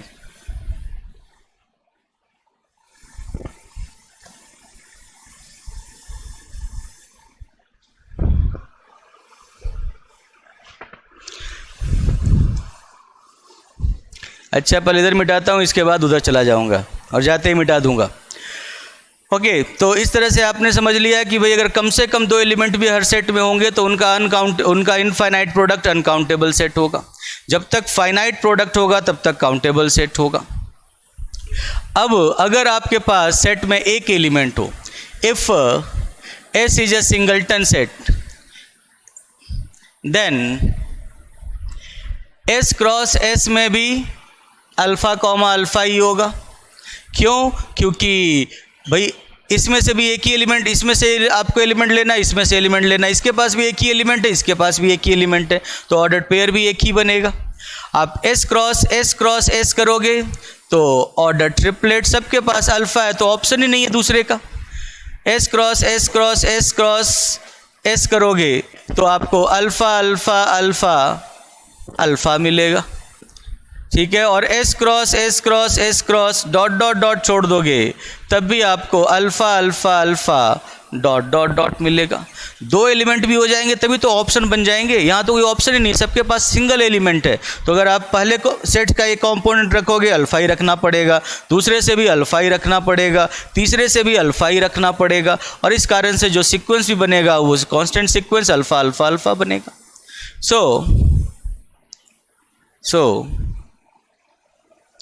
arbitrary product of singleton sets, अगर ये सिंगल्टन सेट है, sets is a singleton set, इसीलिए कम से कम दो वाला कंडीशन होना बहुत ज़रूरी है कि हर सेट के पास, या हर सेट के पास भी नहीं तो इनफाइनाइटली मैनी सेट्स के पास कम से कम दो एलिमेंट हों। हो सकता है बहुत सारे एलिमेंट के पास आपने सिंगल्टन, बहुत सारे सेट्स को आपने सिंगल्टन बना दिया, चलेगा, कोई दिक्कत नहीं है, बट इनफाइनाइटली मैनी सेट्स ऐसे हों जिनके पास कम से कम दो एलिमेंट हों, तो फिर उनका प्रोडक्ट जो होगा वो अनकाउंटेबल सेट होगा। ठीक है, और अगर सबके पास ये हो जाए, सिंगल्टन सेट हो जाए, या फाइनाइटली मैनी के पास दो से ज़्यादा हों लेकिन बाकियों के पास एक एक हो, सिंगल्टन सेट हों, तो भी उनका प्रोडक्ट जो होगा वो एक काउंटेबल सेट होगा। जब सारे सिंगल्टन सेट होंगे तो फिर उनका प्रोडक्ट सिंगल्टन सेट होगा, चाहे वो आप दो सेट का प्रोडक्ट लो, तीन सेट का प्रोडक्ट लो, एन सेट का प्रोडक्ट लो, या काउंटेबली इनफाइनाइट सेट का प्रोडक्ट लो, या अनकाउंटेबली मैनी सेट्स का प्रोडक्ट लो, वो हमेशा सिंगल्टन सेट होगा। समझ गए, वो हमेशा सिंगल्टन सेट होगा।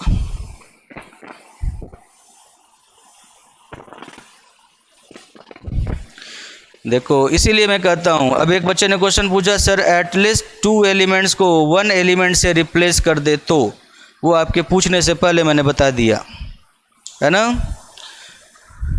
इसलिए मुझे बताने का मौका दे दिया करो, शायद आपको पूछने की ज़रूरत ही ना हो, है ना। अच्छा, उस साइड आपने लिख ही लिया है, तो चलो, तो ये आपने देख लिया कि कम से कम दो एलिमेंट रखोगे तो फिर उनका जो प्रोडक्ट होगा वो इस फॉर्म में आ जाएगा, अनकाउंटेबल हो जाएगा। ठीक है, अब अगले पॉइंट पे आते हैं, दूसरे पॉइंट पे। दूसरा पॉइंट है अनकाउंटेबल सेट। काउंटेबल सेट के कुछ पॉइंट्स आपने देख लिए, अब हम लोग आते हैं अनकाउंटेबल सेट पे। तो अनकाउंटेबल सेट में पहला पॉइंट लिखो कि जैसे आपने देखा था कि every subset of a countable set is a countable set, उसी तरीके से every super set of N uncountable set is an uncountable set. क्योंकि काउंटेबल सेट जो होते हैं उनकी कार्डिनलिटी अनकाउंटेबल सेट की कार्डिनलिटी से कम होती है, तो जो सुपर सेट होगा उसकी कार्डिनलिटी ज़्यादा या बराबर होगी, तो अनकाउंटेबल सेट के सारे सुपर सेट अनकाउंटेबल होंगे।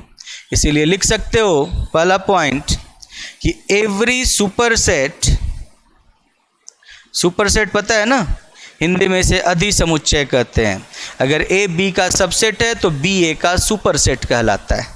Every super set of N uncountable set is uncountable. Every superset of an uncountable set is an uncountable set. Uncountable set के सारे सुपरसेट अनकाउंटेबल होते हैं। समझ ही गए होगे आप, क्योंकि जो अनकाउंटेबल होते हैं, जो अनकाउंटेबल नहीं होते हैं वो काउंटेबल होते हैं, और काउंटेबल सेट की कार्डिनलिटी अनकाउंटेबल सेट की कार्डिनलिटी से कम होती है। तो सुपर सेट की कार्डिनलिटी कम तो हो नहीं सकती, इसीलिए काउंटेबल हो नहीं सकता, वो तो अनकाउंटेबल ही होगा। Okay, so uncountable set, every superset of an uncountable set is uncountable। First point हो गया। सेकंड पॉइंट, सुपरसेट अनकाउंटेबल है, तो सुपरसेट कैसे मिलेगा? यूनियन से।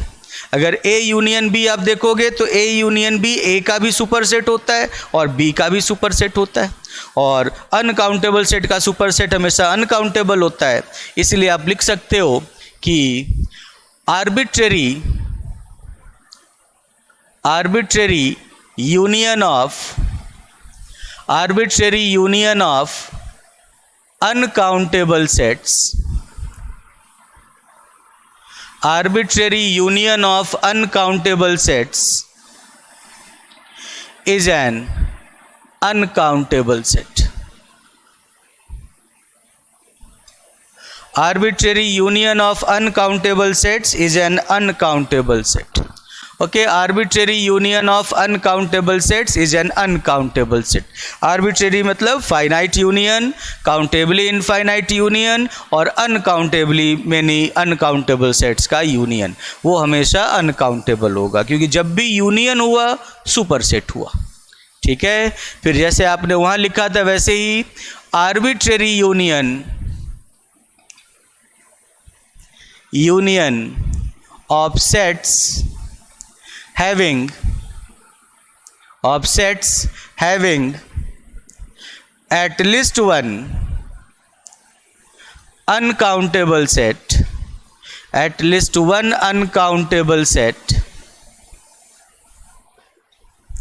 is uncountable. At least one uncountable set is uncountable, क्योंकि जो यूनियन होता है वो सभी सेट्स का सुपर सेट होता है. तो अगर एक भी अनकाउंटेबल मिल जाए उसका भी सुपर सेट होगा, और अनकाउंटेबल सेट का सुपर सेट अनकाउंटेबल होगा, इसीलिए वो भी अनकाउंटेबल होगा. तो जैसे आपने काउंटेबल में सबसेट के लिए जो बातें की थी और इंटरसेक्शन के लिए बातें की थी, अनकाउंटेबल में वही सारी बातें सुपर सेट के लिए होती. ठीक है.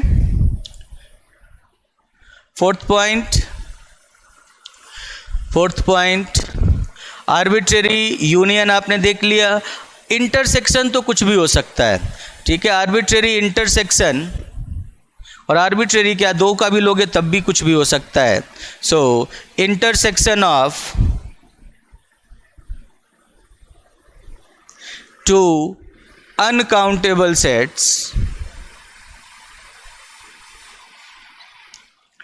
sets need not be uncountable.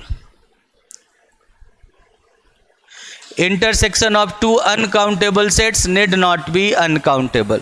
आप देख सकते हो एग्जाम्पल,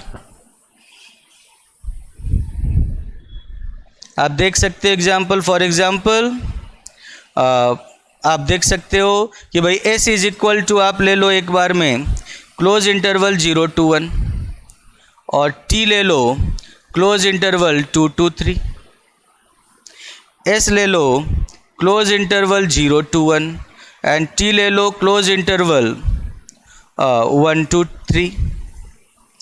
S ले लो क्लोज इंटरवल 0 to 2, T ले लो close interval 1 to 3, close interval 1 to 3. ये S है, ये T है, तो S इंटरसेक्शन T क्या होगा? इस पहले केस में एम्प्टी सेट, दूसरे केस में 1, तीसरे केस में 1 to 2, तीसरे केस में 1 to 2. लेफ्ट हैंड साइड लिख लिया आप लोगों ने बच्चों?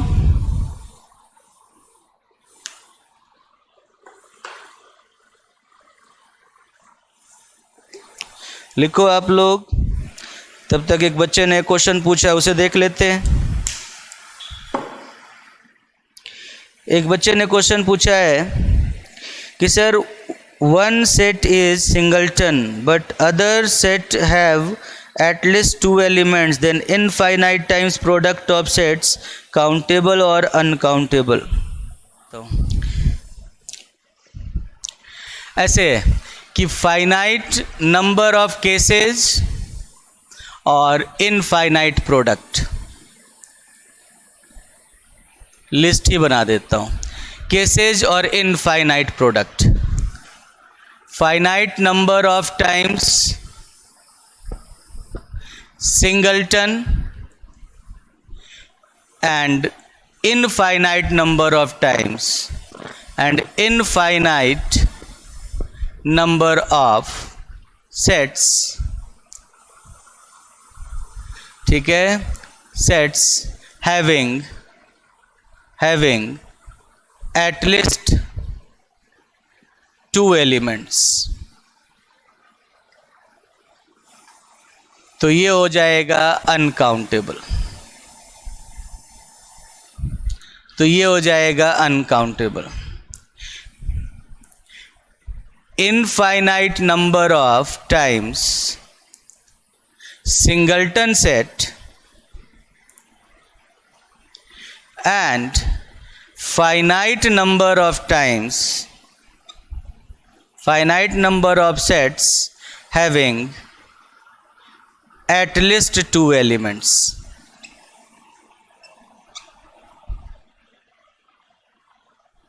तो ये हो जाएगा काउंटेबल।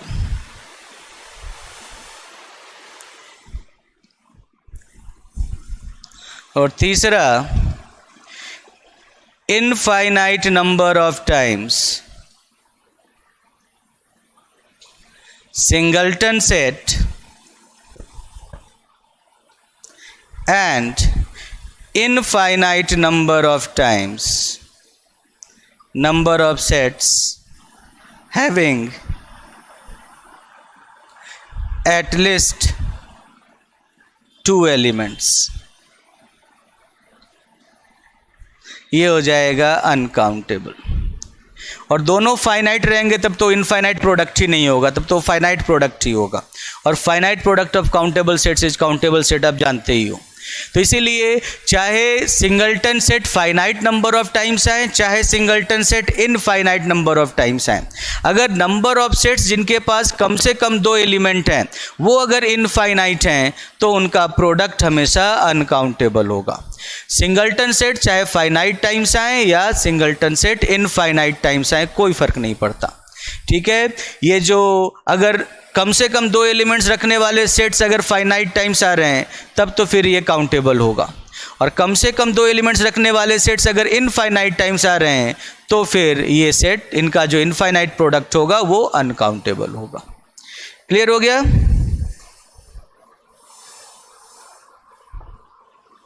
ओके, कुछ हम लोग तो अनकाउंटेबल सेट देख रहे थे ना, ये तो काउंटेबल वाला कॉन्सेप्ट आ गया।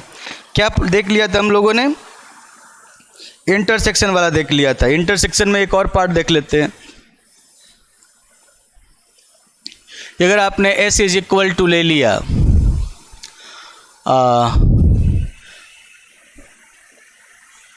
1 to 2 union 3 to 4 union 5 to 6 union 7 to 8 union dot dot dot, और T ले लिया 0 to 1 union 2 to 3 union 4 to 5 union 6 to 8 6 to 7 union dot dot dot.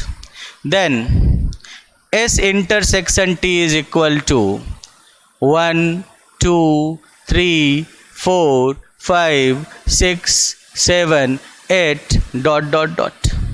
तो आप देख सकते हो कि दोनों अनकाउंटेबल सेट हैं। 2 अनकाउंटेबल सेट का इंटरसेक्शन एम्प्टी सेट हो सकता है, 2 अनकाउंटेबल सेट का इंटरसेक्शन कोई फाइनाइट सेट हो सकता है, नॉन एम्प्टी फाइनाइट सेट हो सकता है, 2 अनकाउंटेबल सेट का इंटरसेक्शन काउंटेबली इनफाइनाइट सेट हो सकता है, और 2 अनकाउंटेबल सेट का इंटरसेक्शन अनकाउंटेबल सेट भी हो सकता है।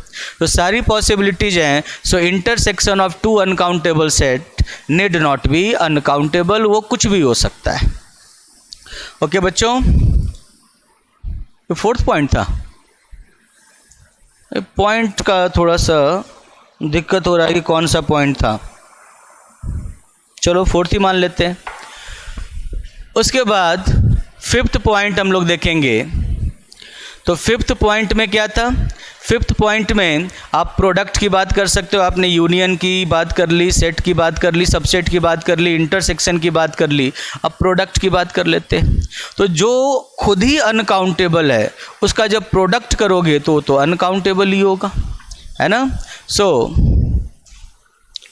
Arbitrary product of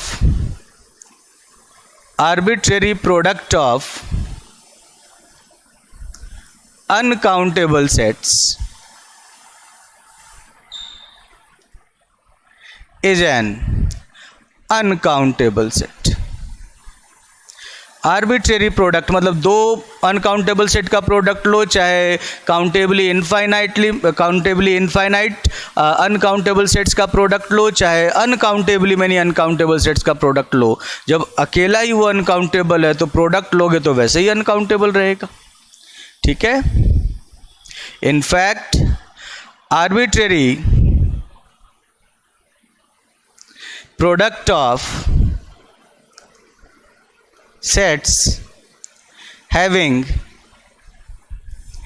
at least one, अच्छा सेट्स मत लिखो, arbitrary product of non empty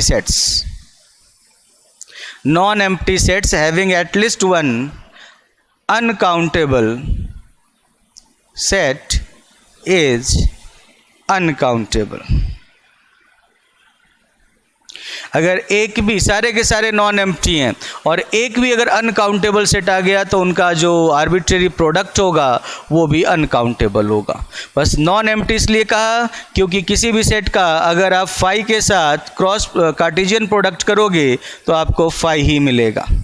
A cross phi equals to phi होता है। तो इस कारण से अगर एक भी एम्प्टी आ गया तो फिर बात ही खत्म हो जाएगी, फिर तो वो काउंटेबल हो जाएगा क्योंकि empty set is a countable set. इसीलिए नॉन एम्प्टी सेट रखा गया कि सिंगलटन भी रहा तब भी कोई प्रॉब्लम नहीं है। ठीक है। तो इस तरीके से आप देख सकते हो। अच्छा, वो फिफ्थ पॉइंट था, वो फिफ्थ था, तो ये सिक्स्थ पॉइंट हो जाएगा और ये सेवन्थ पॉइंट हो जाएगा। अब नंबरिंग है, आप लोग कर लेना कौन सा फिफ्थ है, कौन सा सिक्स्थ है, कौन सा सेवन्थ है। ओके बच्चों, तो ये कुछ प्रॉपर्टीज हो गई अनकाउंटेबल सेट की, ये कुछ प्रॉपर्टीज हो गई अनकाउंटेबल सेट की।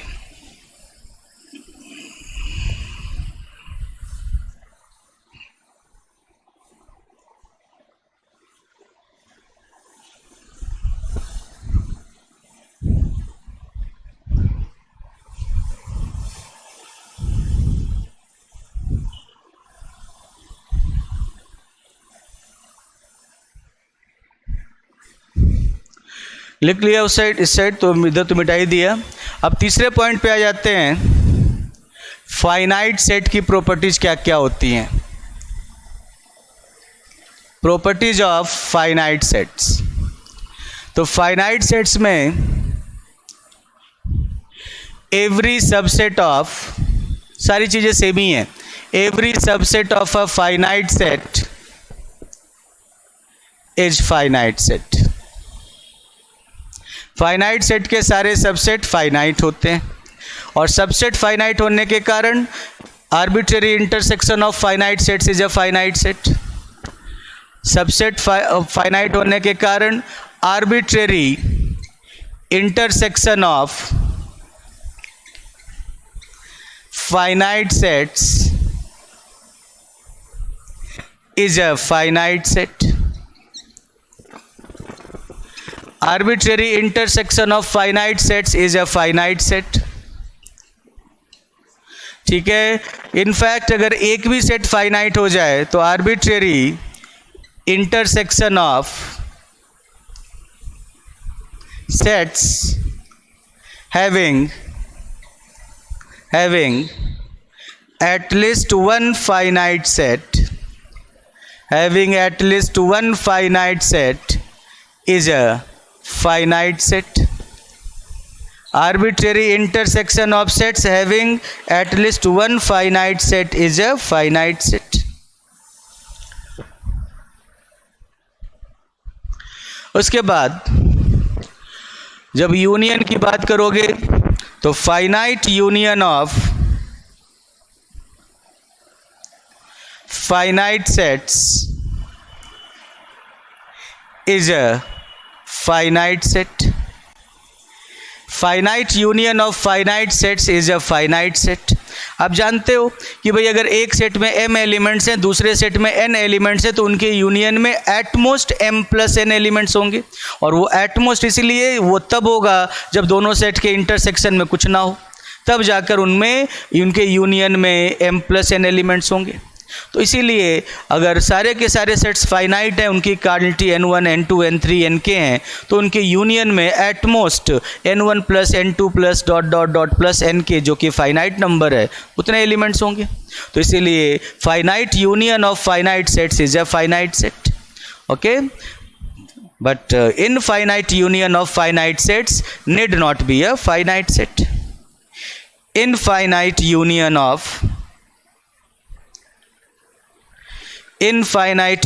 of finite sets need not be a finite set.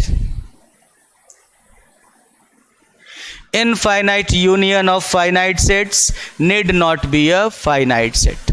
Okay students, उसका finite set होना कोई ज़रूरी नहीं है। अब उसके बाद हम लोग देखते हैं,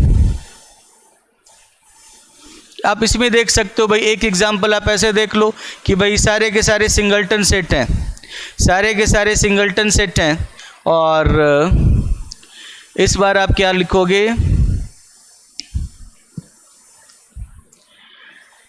आपने ऐसा ले लिया कि भाई for every lambda belongs to R, S lambda is equal to 0 if lambda belongs to q and s lambda is equal to 1 if lambda belongs to q complement। अगर लैम्डा रैशनल नंबर है तो S lambda में एक ही element होगा 0, singleton set 0, ठीक है। और अगर लैम्डा इरेशनल नंबर है तो एस लैम्डा में एक ही एलिमेंट होगा 1, ठीक है। So union of lambda belongs to R, S lambda is equal to 0, 1। जब लैम्डा रैशनल होगा तो 0 रहेगा, इरेशनल होगा तो 1 रहेगा, यूनियन 0, 1 रहा। पूरे आर में अगर वेरी करवाओगे तो 2 ही एलिमेंट मिलेंगे, 0 और 1, ठीक है। तो ये आप देख सकते हो कि भाई uncountable union of finite sets is a finite set. ये आपने एक एग्जाम्पल देख लिया। और दूसरा एग्जाम्पल तो आपने देखा ही है कि भाई for every lambda belongs to R ले लो, जेड ले लो, कुछ भी ले लो, आर, अगर S lambda is equal to आपने लैम्डा ही रख दिया, then union lambda belongs to R, S lambda is equal to R. जब सारे के सारे एलिमेंट्स ही आ रहे हैं उसके अंदर, this is equal to R, this is not finite, this is infinite set. तो इसी कारण से arbitrary union of finite sets या infinite union of finite sets need not be a finite set. तो 2 एग्जाम्पल देख सकते हो, एक में आपको फाइनाइट मिल रहा है, दूसरे में आपको फाइनाइट नहीं मिल रहा, तो आप कुछ नहीं कर सकते हो कि वो फाइनाइट ही होगा। अगले पॉइंट पे आ जाओ। ठीक इसी तरह से यूनियन की बात हो गई, सबसेट की बात हो गई, इंटरसेक्शन की बात हो गई, यूनियन की बात हो गई, अब प्रोडक्ट की बात कर लेते हैं। So finite product of finite sets is a finite set. Finite product of finite sets is a finite set. मान लो पहले सेट में n1 एलिमेंट है, दूसरे सेट में n2 एलिमेंट्स हैं, और kth सेट में n के एलिमेंट्स हैं। तो इनका जब आप कार्टेशियन प्रोडक्ट करोगे तो जो आपको सेट मिलेगा उसमें कितने एलिमेंट्स होंगे, n1 into n2 into dot dot dot nk, वो भी एक फाइनाइट नंबर होगा। That is why finite product of finite sets is a finite set. लेकिन वही बात हो गई कि infinite product of finite sets need not be finite set. Infinite product of finite sets need not be finite set. In fact,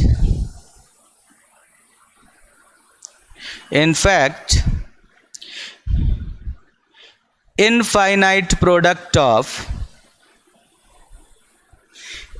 finite sets each having at least 2 elements, each having or infinitely many having at least two elements,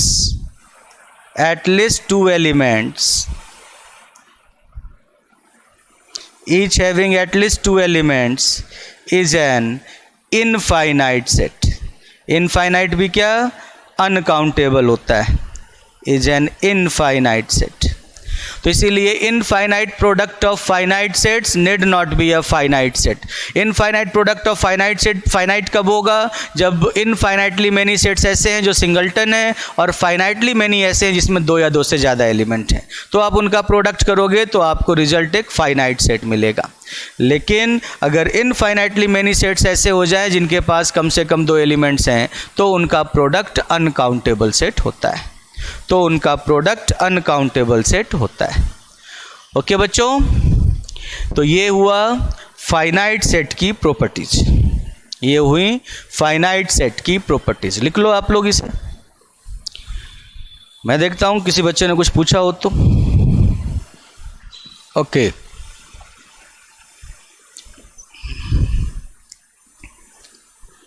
अब fourth point पे आ जाते हैं.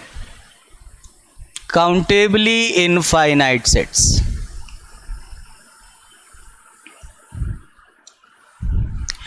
Countably infinite set में बहुत limitations हैं. आप ये नहीं कह सकते कि every subset of countably infinite set is countably infinite, क्योंकि काउंटेबली इनफाइनाइट बीच में आता है. उसका सबसेट फाइनाइट हो सकता है, सुपरसेट अनकाउंटेबल हो सकता है. तो इसमें ना तो आप सबसेट की बात कर पाओगे और ना ही इस पे आप सुपरसेट की बात कर पाओगे, ना ही इसमें आप इंटरसेक्शन की बात करोगे, ना ही इसमें आप यूनियन की बात करोगे. बट फिर भी कुछ आप जो बात कर सकते हो मैं उनकी बात कर लेता हूं. एवरी सबसेट, इसको ऐसे लिख सकते हो कि एवरी इनफाइनाइट सबसेट, मतलब ऐसा सबसेट जो इनफाइनाइट सेट हो, of a countably infinite set,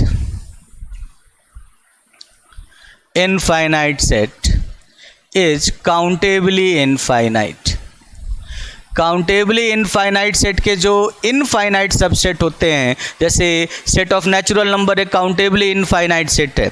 अब उसका कोई भी इनफाइनाइट सबसेट ले लो, चाहे वो 4 के मल्टीपल का सेट ले लो, या आप इवन नंबर्स का सेट ले लो, चाहे ऑड नंबर्स का सेट ले लो, चाहे प्राइम नंबर्स का सेट ले लो, उसका कोई भी सबसेट ले लो, चाहे ट्विन प्राइम्स का सेट ले लो, कोई भी सबसेट ले लो, हर सबसेट अगर इनफाइनाइट है तो वो काउंटेबली इनफाइनाइट होगा.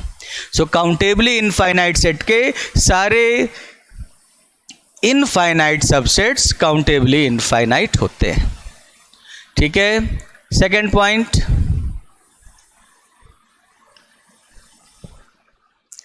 Countable union of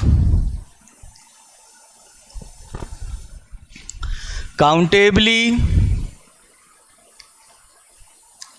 infinite sets, countable union of countably infinite sets is a countably infinite set.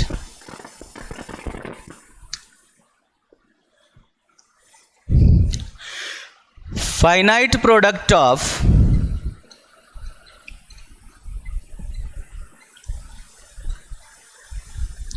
countably infinite set is countably infinite set. Finite product of countably infinite set is a countably infinite set.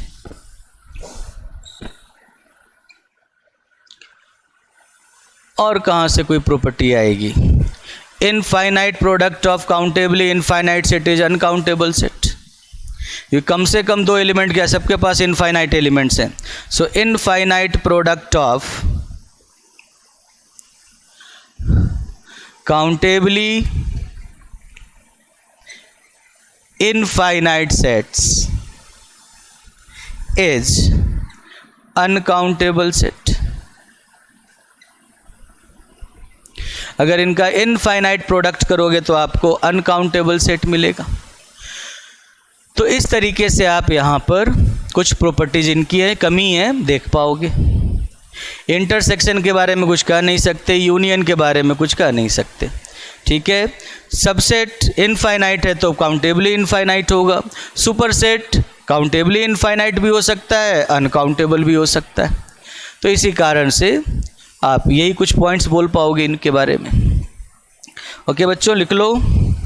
Sir last वाला statement में infinite means countable भी हो सकता है और अनकाउंटेबली infinite भी हो सकता है। कौन सा लास्ट वाला स्टेटमेंट? अच्छा, उधर जो लिखा था ये वाला, हाँ बिल्कुल, काउंटेबली इनफाइनाइट भी हो सकता है, अनकाउंटेबल भी हो सकता है, कुछ भी। इनफाइनाइट के दो पार्ट होते हैं, यही सोचकर इनफाइनाइट लिखा जाता है। काउंटेबली इनफाइनाइट भी हो सकता है और अनकाउंटेबल भी हो सकता है। ओके, तो जहाँ कहीं भी इनफाइनाइट लिखा हुआ हो उसका मतलब यही है, या तो काउंटेबली इनफाइनाइट या फिर अनकाउंटेबल। और जहाँ कहीं भी काउंटेबल लिखा हुआ उसका मतलब या तो फाइनाइट या काउंटेबली इनफाइनाइट। ओके,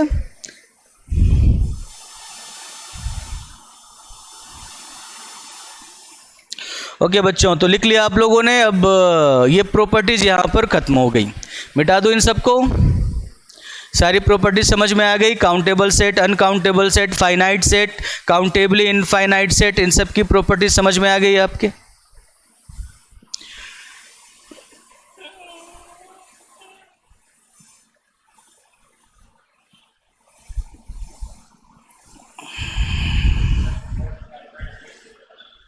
फोर्थ का थर्ड, फाइनाइट प्रोडक्ट ऑफ, आप मुझे बताओ, इसने पूछा बच्चे ने, ठीक है, तो आप मुझे बताओ कि finite product of countable set क्या होता है?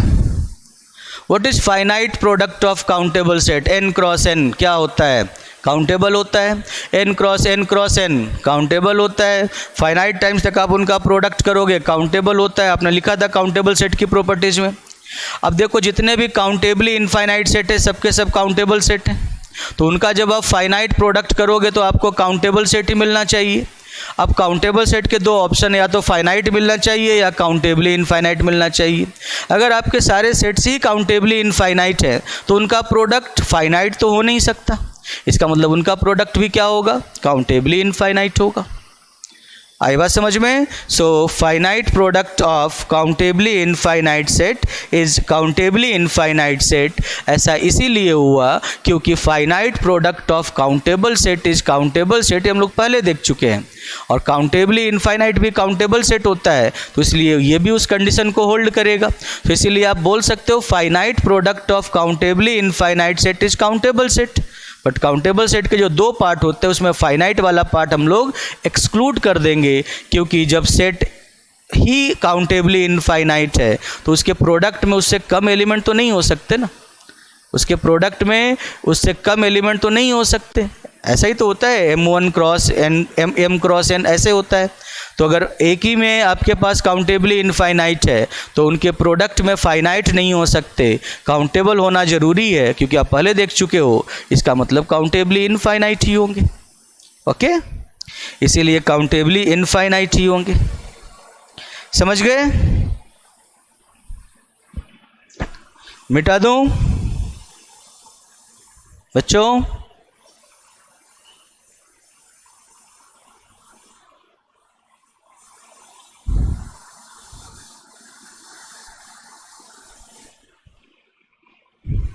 डन? नहीं मिटाऊं अभी? कुछ सोच रहे हो आप लोग?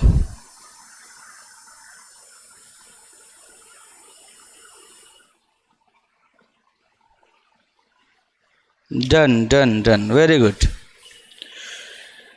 ठीक है, तो ये हो गया काउंटेबली इनफाइनाइट सेट का कॉन्सेप्ट। अब एक क्वेश्चन करते हैं कि which of the following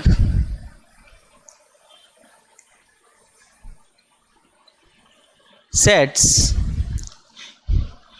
is oblique are countable.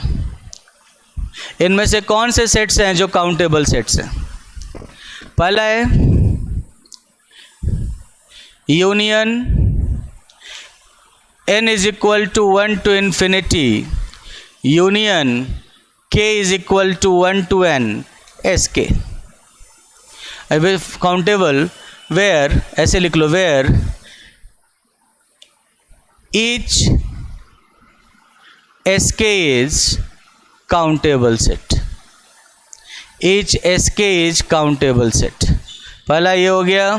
दूसरा हो गया union n equals to 1 to infinity product k equals to 1 to n SK। तीसरा हो गया product n equals to 1 to infinity union k equals to 1 to n SK। और चौथा हो गया product n equals to 1 to infinity product k equals to 1 to n SK।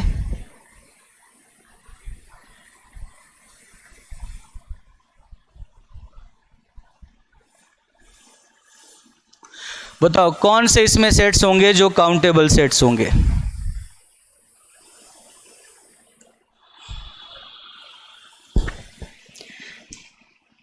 एक बच्चे ने कहा फर्स्ट एंड सेकंड, 1 and 2। सही है, बिल्कुल सही बोल रहे हो आप लोग। इसका आंसर होगा फर्स्ट एंड सेकंड, क्योंकि जो k 1 से n तक जा रहा है, सेकंड वाला फाइनाइट है और इधर वाला इनफाइनाइट है, 1 से इन्फिनिटी जा रहा है। तो फाइनाइट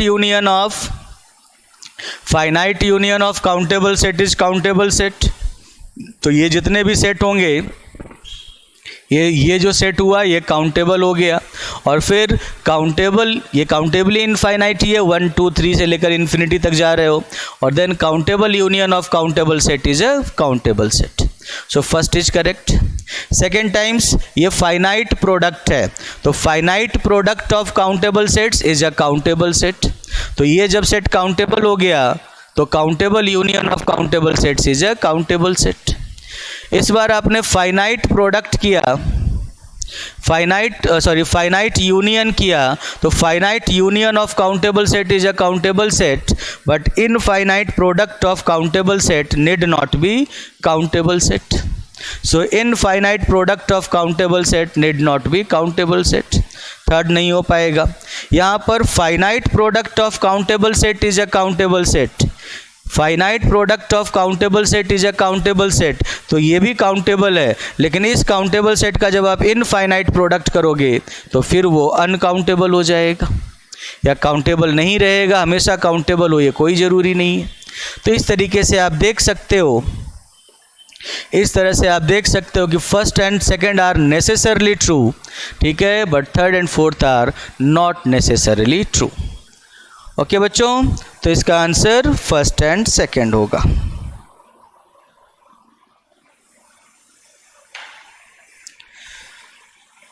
समझ गए आप लोग? बहुत सारे बच्चों ने आंसर सही किया है, first and second, first and second, first and second. Very good. कि let S be a countable set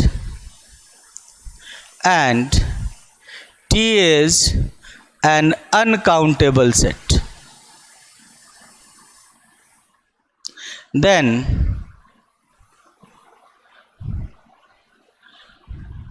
which of the following is oblique are countable?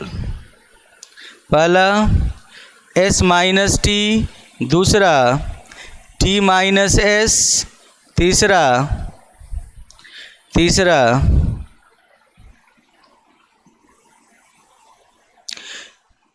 s complement और चौथा t कॉम्प्लीमेंट।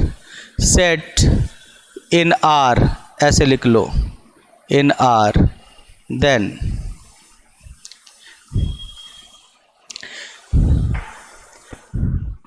क्वेश्चन रिपीट कर दूं।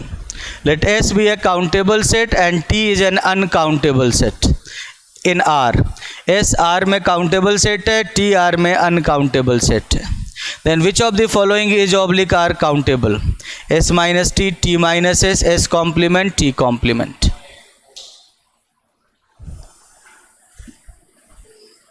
सबसे पहले तो आप ये समझ लो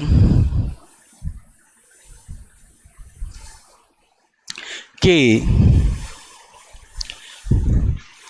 if S is countable set in R, then S complement is uncountable.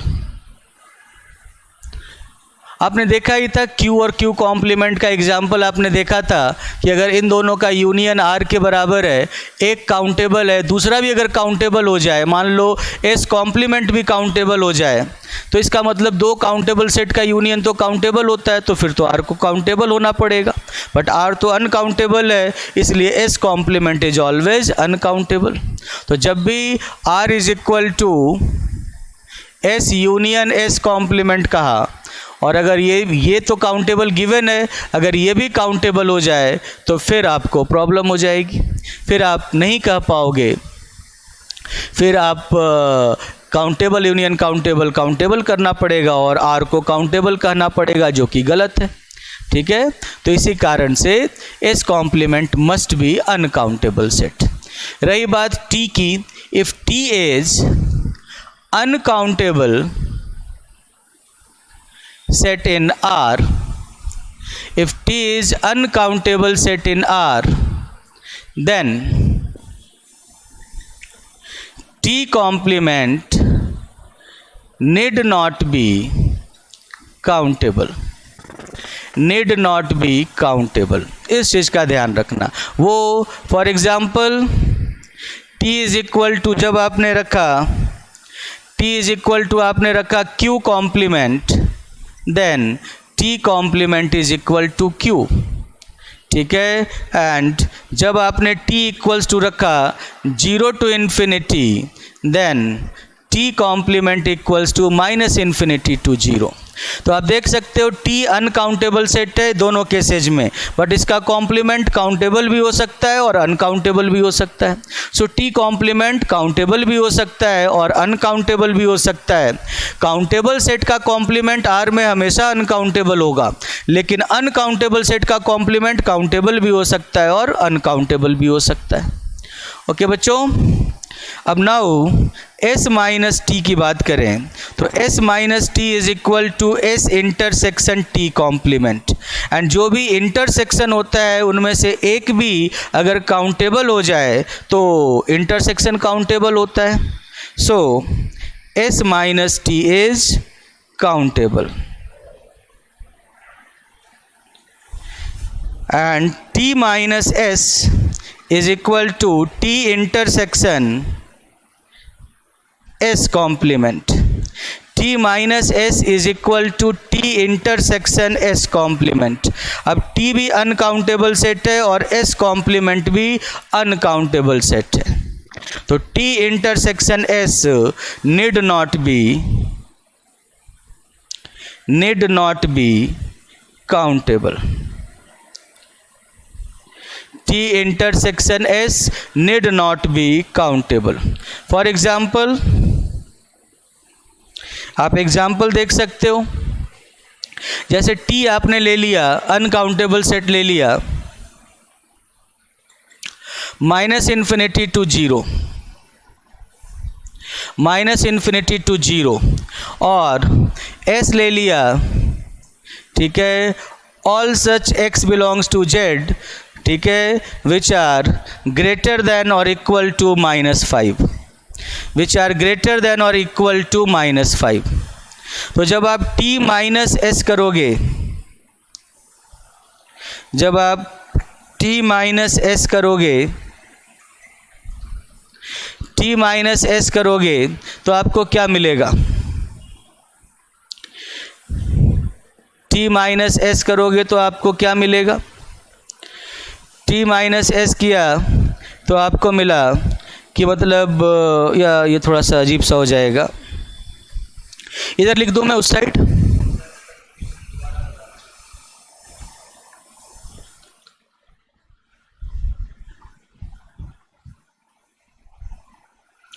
अब रही बात कि T माइनस S कैसा होगा, तो S काउंटेबल है, S काउंटेबल है तो T intersection S complement, T intersection S complement, ठीक है, if T is uncountable and S is countable,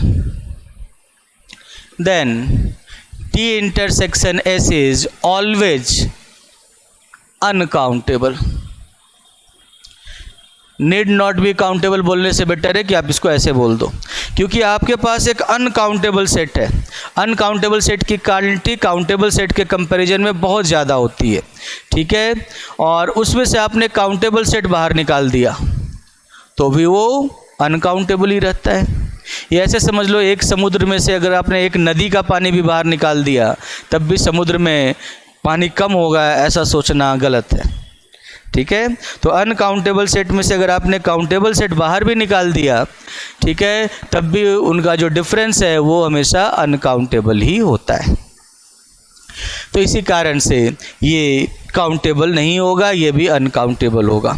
सो पहला अनकाउंटेबल है, दूसरा अनकाउंटेबल है, तीसरा अनकाउंटेबल है, और चौथा काउंटेबल ही होगा। ये आप नहीं कह सकते, वो काउंटेबल भी हो सकता है और अनकाउंटेबल भी हो सकता है, आपने देख लिया।